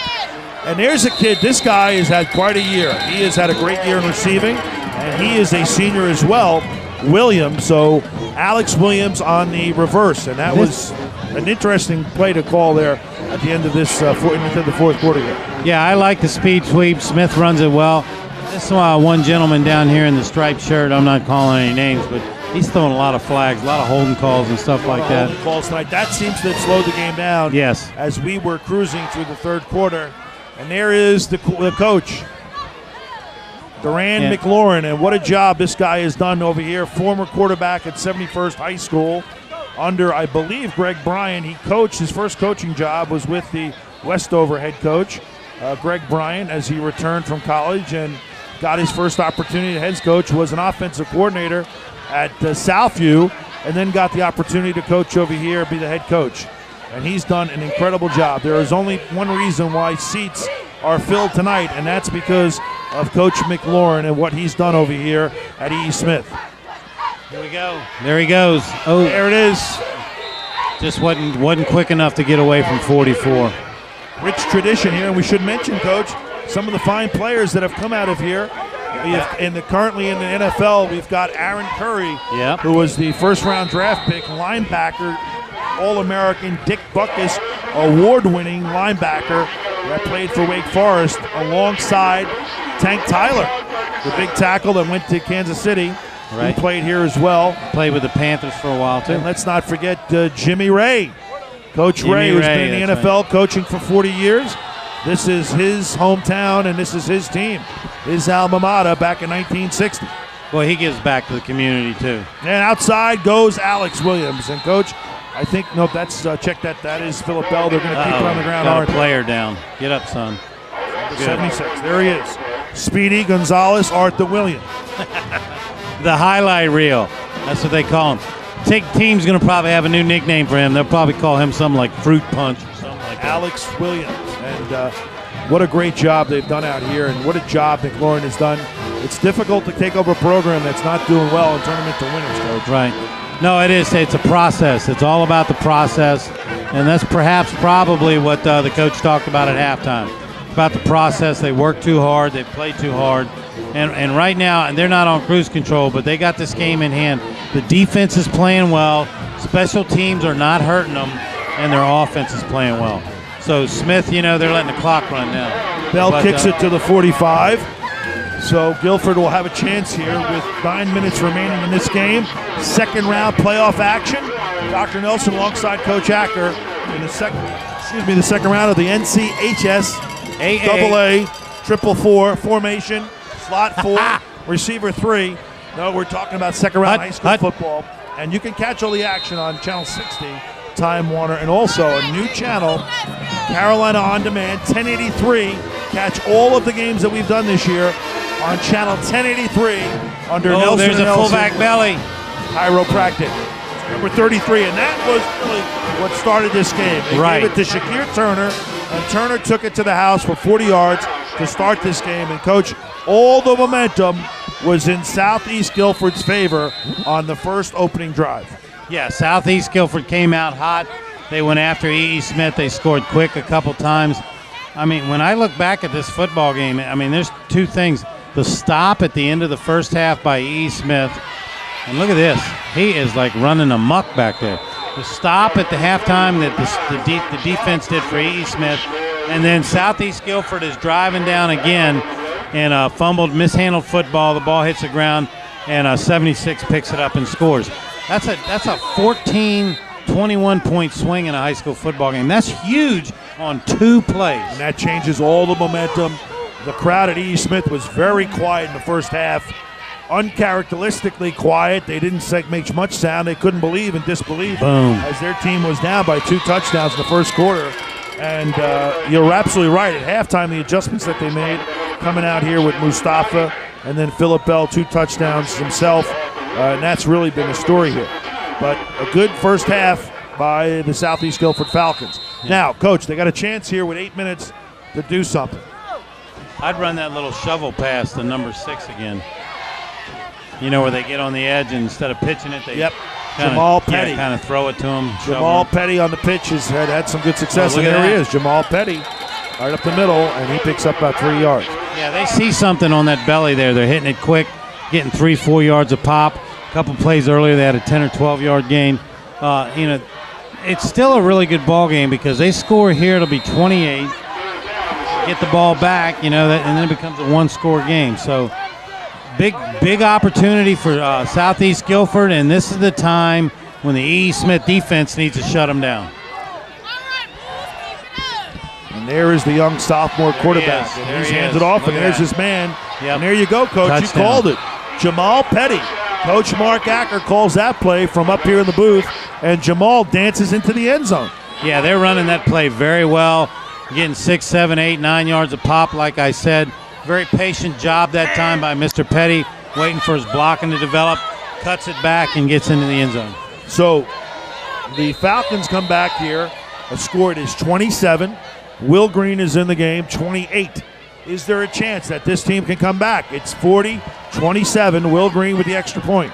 Yeah, I mean, there may be 4 or 5 more touchdowns. And this is what Good thing it was close, baby. Just got through the uprights. It just came through with a little push at the end. 40-28. So give credit. The Guilford team has not given up. They come back they score. This is Dr. Nelson alongside Coach Acker. We're going to break. We'll be right back after these. Lucky Media. Lucky Media.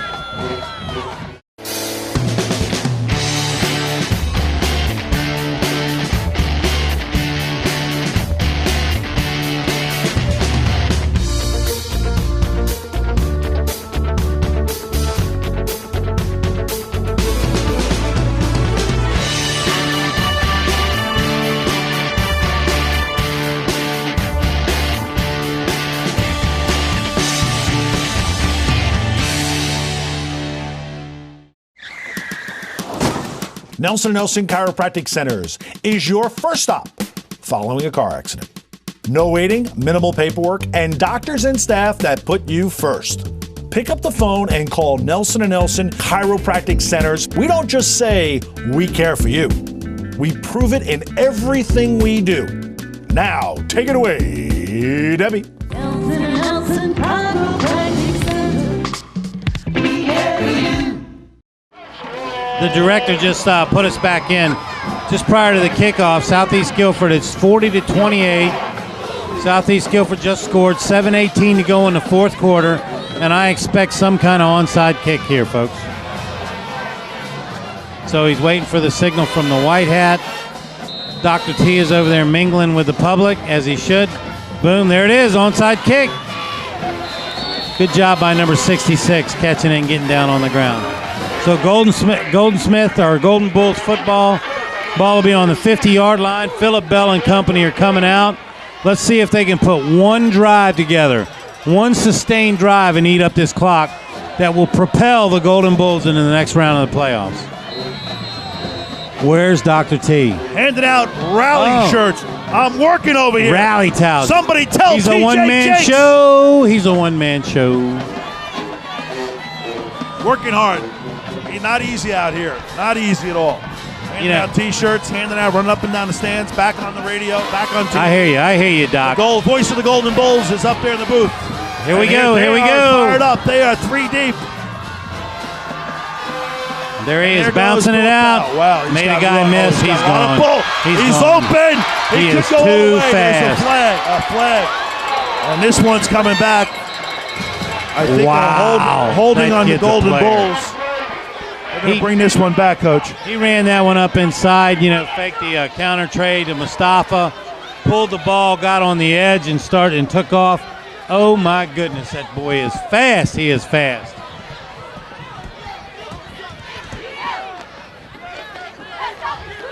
There's Jeff, our marketing guru over there. He's having his battles going here. through a slideshow. They're bringing it back, holding against the Golden Bulls. the Golden Bulls. And there he is. What a night he's had. What a career for Ishmael and also Alex Williams, number 11. And there is number 1, Suleiman Mustafa. I just got the signal from Smooth Willie on the chain gang. He didn't think it was a hold. Okay, that's coming all the way back. They'll bring it back. And 40-28, 7 minutes remaining. Yeah, that's not necessarily a bad thing. I mean, E.E. Smith just needs to come out, keep doing what they're doing, run the football, run the football, run the football. This is about clock management and getting first downs. Yep. So the Southeast Guilford Falcons will have to put a stop here quick and make sure that they can stop this Golden Bull offense if they want a chance to come back here with 7 minutes and time ticking away. There's really no time to waste here. And it looks like the Bulls are in pass formation, if you can believe that. Double twins, and there's Alex Williams on the keeper. Alex Williams on, what do you call that, Coach? That's around sweep? Yeah, motion. That's a little speed sweep action. He's trying to run the ball up inside. Number 30, the Southeast Guilford linebacker, I believe. He is the, where is that guy? Who is that guy? Number 30 for the Southeast Guilford. Southeast Guilford is their number 1 linebacker, Sterling Brooks, the Mike linebacker. Yeah, he jumped that tackle, got underneath him, busted that play up there for Southeast Guilford. Real good individual effort. And, I mean, here we go again. It's only 2nd and 1. Okay, 2nd and 1 here for the Golden Bulls. They're in pass formation. Twins to the top, twins to the left. No! Keeper from, and there's up the middle goes Philip Bell. He's still on his feet, and he trips, and boy, oh boy, number 9 just saved the touchdown. Right. Barry Harris grabs him by the ankles, and that was another 6 points right there. So they're in pass formation. Yep, busted formation, but hey, Coach, maybe they're just telling Philip to hold the ball, run with the ball. Well, what happened is he turned to the right to hand the ball off. The running back went left, and that's senior leadership right there. So he just turns and runs right up in the hole that the running back was supposed to go through, and that's the way the line's blocking, so he's able to get through there and pick up a big bunch of yardage. It's 1st and 10. Okay, 1st and 10 for the Golden Bulls, and it's been quite a night for the Bulls.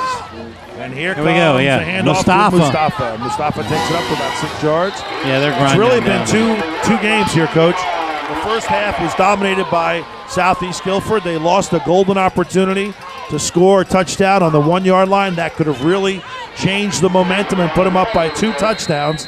And the Golden Bull defense came up big in the half, right before the half. In the second half, it's been all Golden Bulls. Yeah, if I remember correctly, Southeast Guilford dominated the first quarter. It was 21-7, and then the Bulls come out in the second half and dominate the third quarter.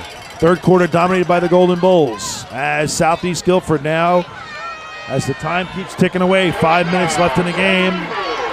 It is 40-28 Golden Bulls. At first down, it's like on the 21-yard line. First down on the 20-yard line. Don't forget the Player of the Game Awards coming up, presented by Carolina Specialty Items. Presents the Nelson Chiropractic Player of the Game Awards for each player from each team. So here we go. The Bulls got them spread out. You got to like this scheme right here by the head coach. Gets a lot of people out of the box, and here goes Mustafa cutting up inside behind that tackle. Touchdown. Mustafa, Solomon Mustafa. Yeah, they 5'10", 128-pound senior. E. Smith pulled that left tackle, number 76, across the formation. They block down. The end comes upfield. The tackle kicks him out. Mustafa waited perfectly and cut right off of his block up into the second and third level, got in a seam and scored. If you say so. You say potato, I say Mustafa. But I want to give credit to these players. Number 76, Arthur William. He is the left guard or left tackle. Number 75, Christian Wetstein. Okay, he is the left guard. Aaron Oates, the center. The center for the Golden Bulls, along with Covington, the left guard, and Hill, the right Covington, the right guard, and Hill, the left tackle. This offensive line has done a great job. Yeah, super job. Don't forget the tight end, Chris Nelson. But again, as you said, Dr. T, these guys have done yeoman's work up front. They continue to grind on the opponent. They keep working and working and working. And here we are with 4:44 to go in the game, and it is 47-28.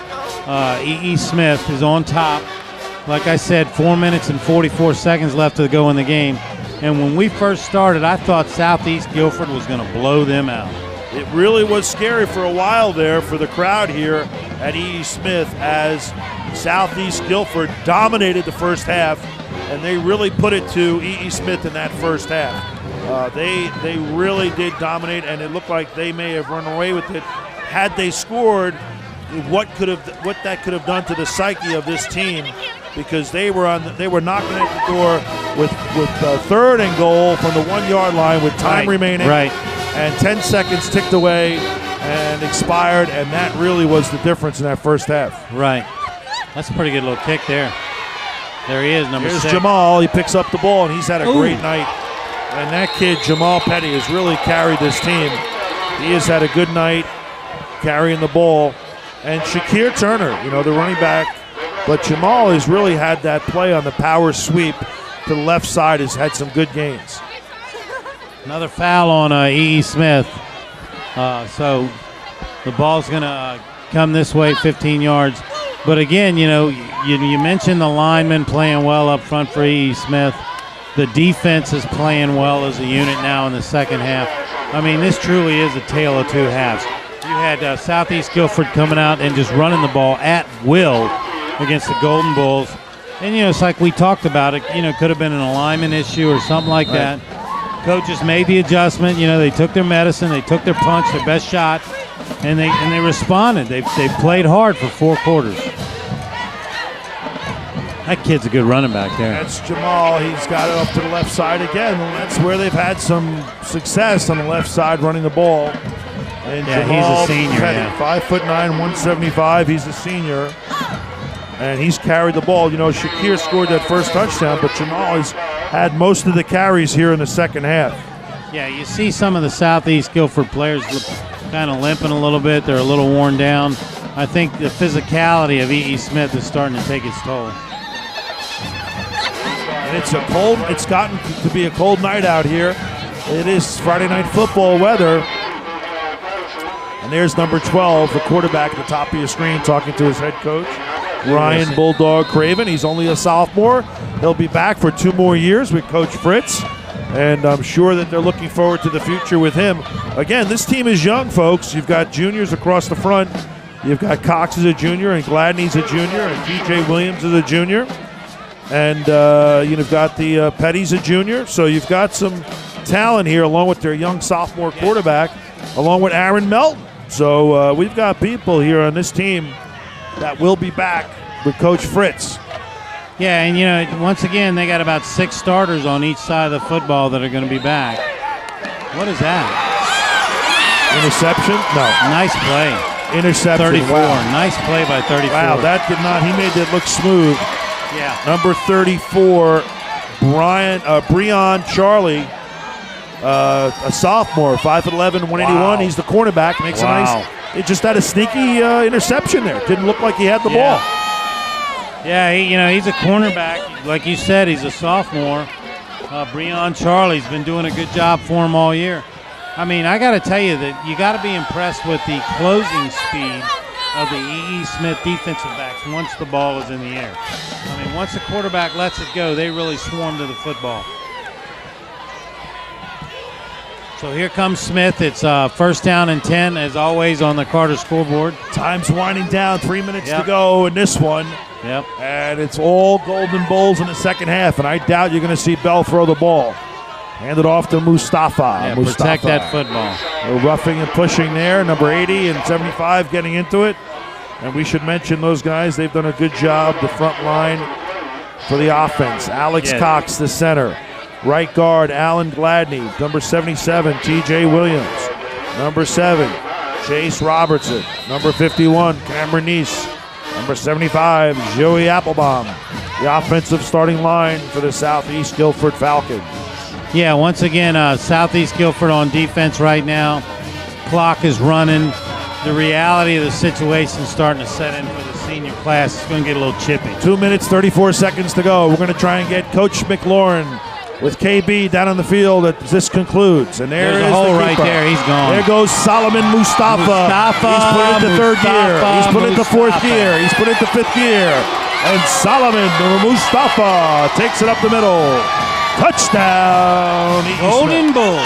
And coach, as they say, Monday Night Football. The fat lady's not singing, but she's warming up right now. Turn out the lights. The party's over, baby. Old quarterback from the Dallas Cowboys, 1975. What Howard Cosell, coach. Howard Cosell. Name that quarterback. What? Who used to sing? Don Meredith. Don Meredith. Good night. Turn out the lights. The party's over. But a great. The only thing Dallas is singing nowadays is the blues. Yeah. Well, look, Southeast Guilford had a great first half, and honestly, I think had they scored, there is the extra point, and Nigel has done a great job. Number 24 never gets any credit. Nigel McCauley, the kicker, extra point, and that is good. So 54-28, big second half for the Golden Bulls here at D.T. Carter Stadium. With 2 minutes remaining, we'll be right back after these messages.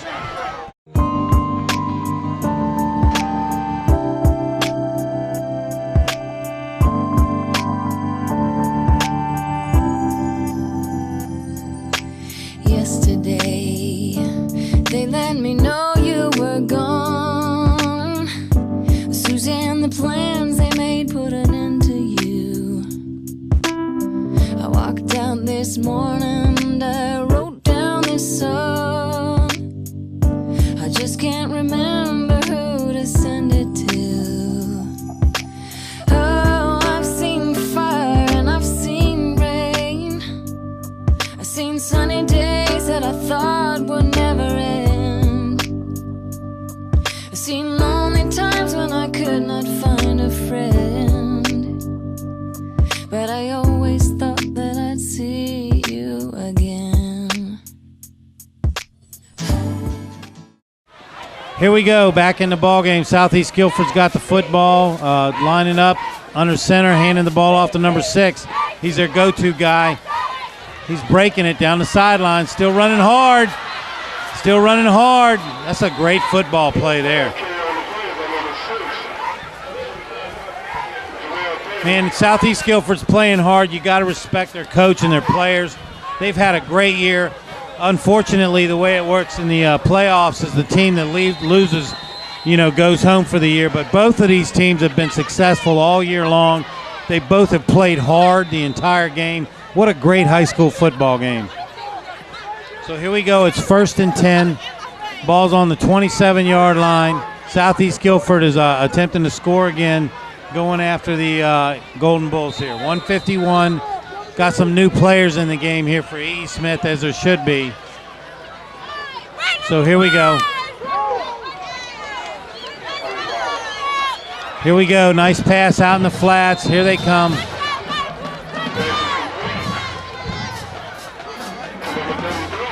Did you hear that? No, I hope not. But hey, here we go. Here comes Southeast Guilford. They're not quitting. They're playing hard to the end here. Let's hope they put one in the end zone.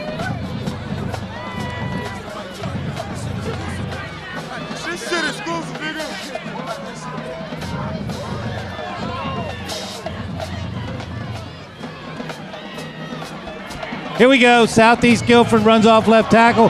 Ball's on the ground. Here we go. Great recovery by Southeast Guilford there.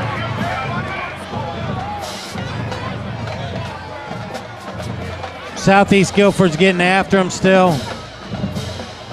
Still playing hard here. It's 1st and 10 on the D.T. Carter scoreboard still, so no telling what's going on. I hope they don't pay that guy. So here we go, 2nd down, 2nd and 14. South there, Zebras have stopped it. Here comes the side judge. Look at that nice little parade rest move by the hands of the white hat there. That's pretty sharp.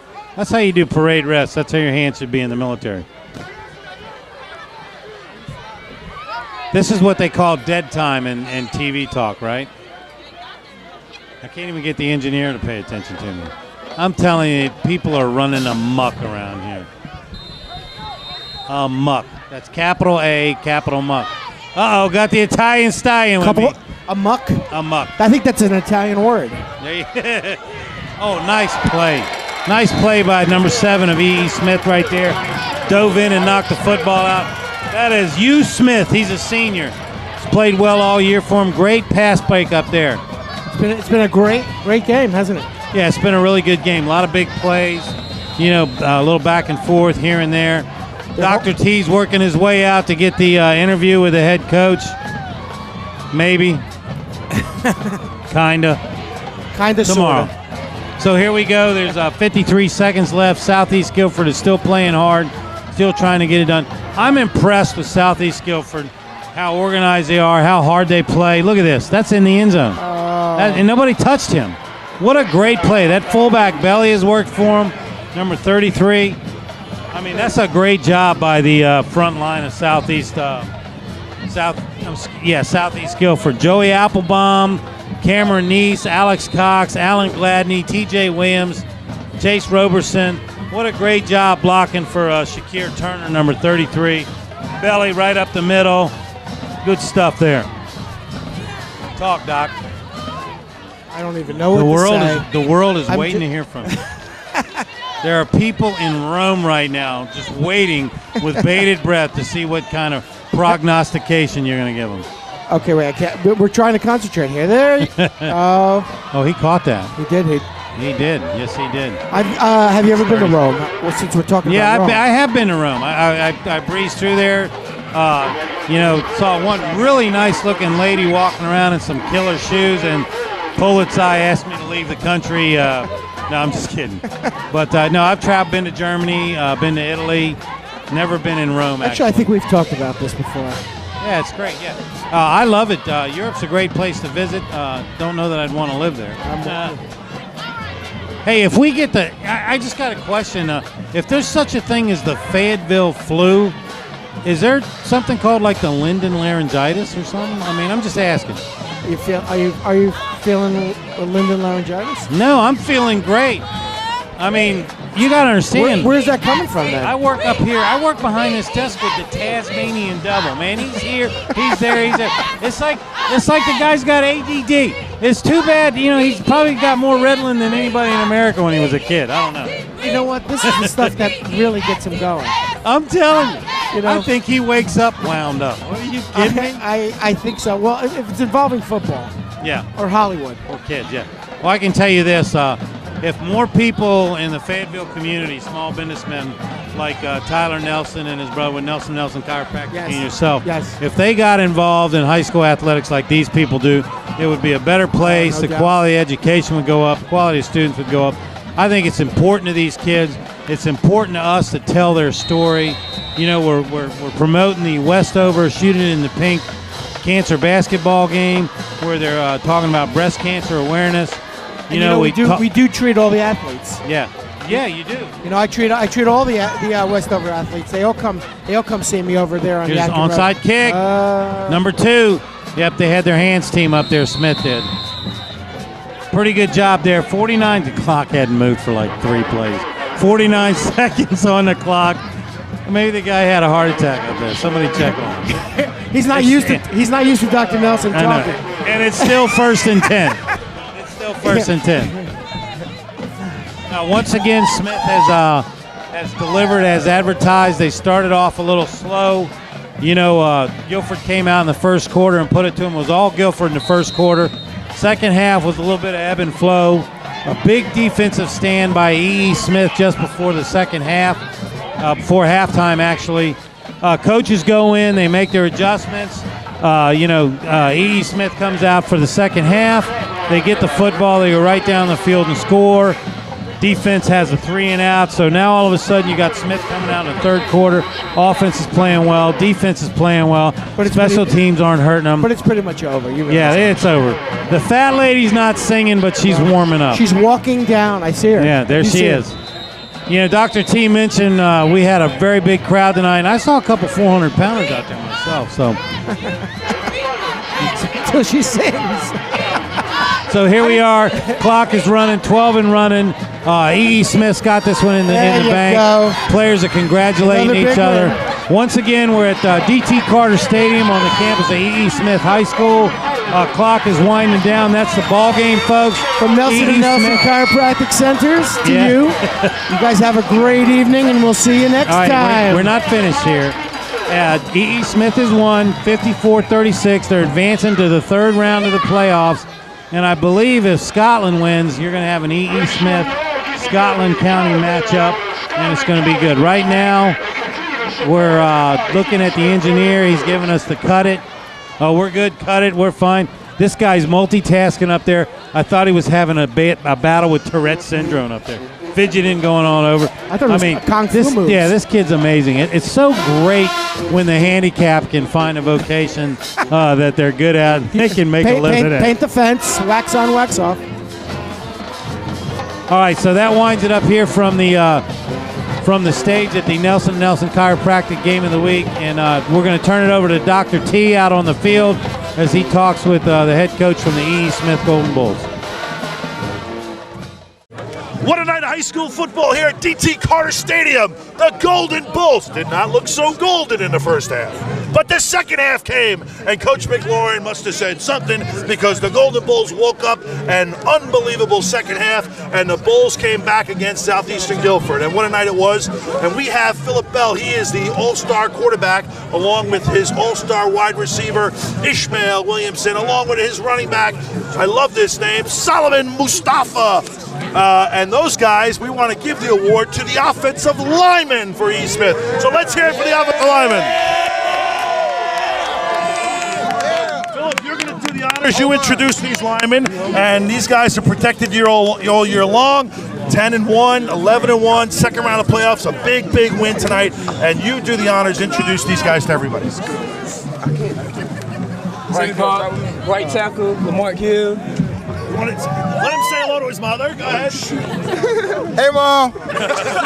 And then go ahead, Philip. Who else do you have? Right guard, Quasi Covington. Say hello. Hey, Mom. Center, Aaron Oates. I want to get a shout out to my mama, my daddy in Florida. We doing it big, Dad.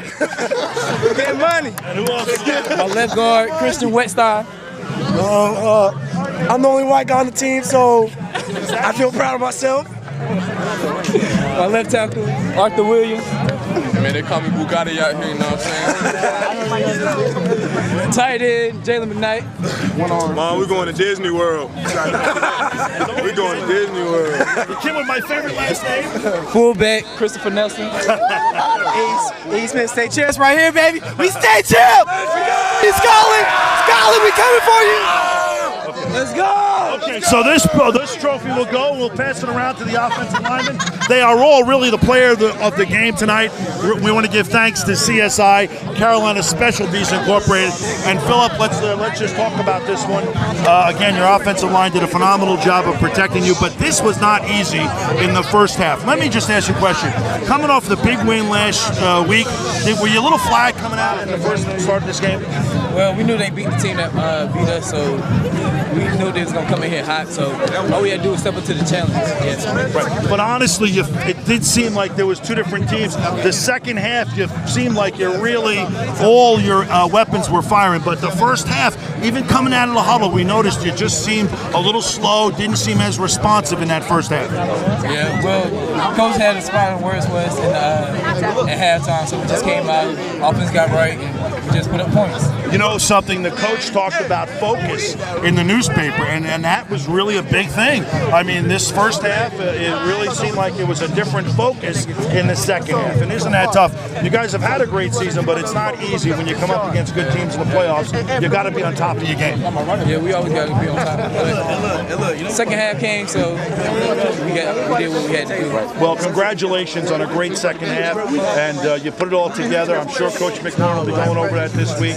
And of course, I want to say hello to this guy, Ishmael. And Ishmael, another great night. But Ishmael, listen, tonight the Player of the Game award is the offensive line. Tell me about your offensive line. We can't do nothing without the offensive line blocking for the quarterback and making good plays. We can't do it without these chubby boys back there. And I love these guys, man. We can't do it without them. Well, it's a great team. They're all seniors, and certainly this is the last run. All you guys will remember this year. You want to do it. You want to really go as far as you can, don't you? Yeah, got to. Okay, and where is our last weapon? Where is he? Where's Suleiman? Suleiman! I love this kid's name. Here he is, Suleiman. Suleiman, we gave the Player of the Game award to the offensive line. Tell me these guys have protected you and this guy, Bell, and Williamson. And if it wasn't for these big guys up in front that don't get to dance except for that big return on touchdown from our defensive tackle, tell me about your offensive line. I mean, they block real hard, man. They play real good. And the time to play hard, they kind of step up. They step up real good. And they've done a great job for you guys all year long, haven't they? Yeah. It's nice to have the big guys doing all the work up front, right? Yeah, without them. All these jobs don't mean nothing without them. Well, good luck to you. I love saying your name on TV. Suleiman Mustafa. That's a wonderful name, a great football name. And that's it from the sidelines. We're going to get Coach McLaurin in here. Where's the head coach?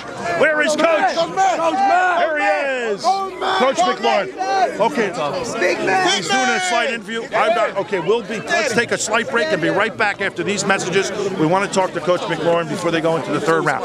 And that's it from the sidelines, man. E. Smith does it again. The Golden Bulls come back for another big win against Southeast Guilford. The Falcons had a good first half, but the second half, the Golden Bulls pulled away. I'm Dr. Nelson, and we'll be right back after these messages. Take care.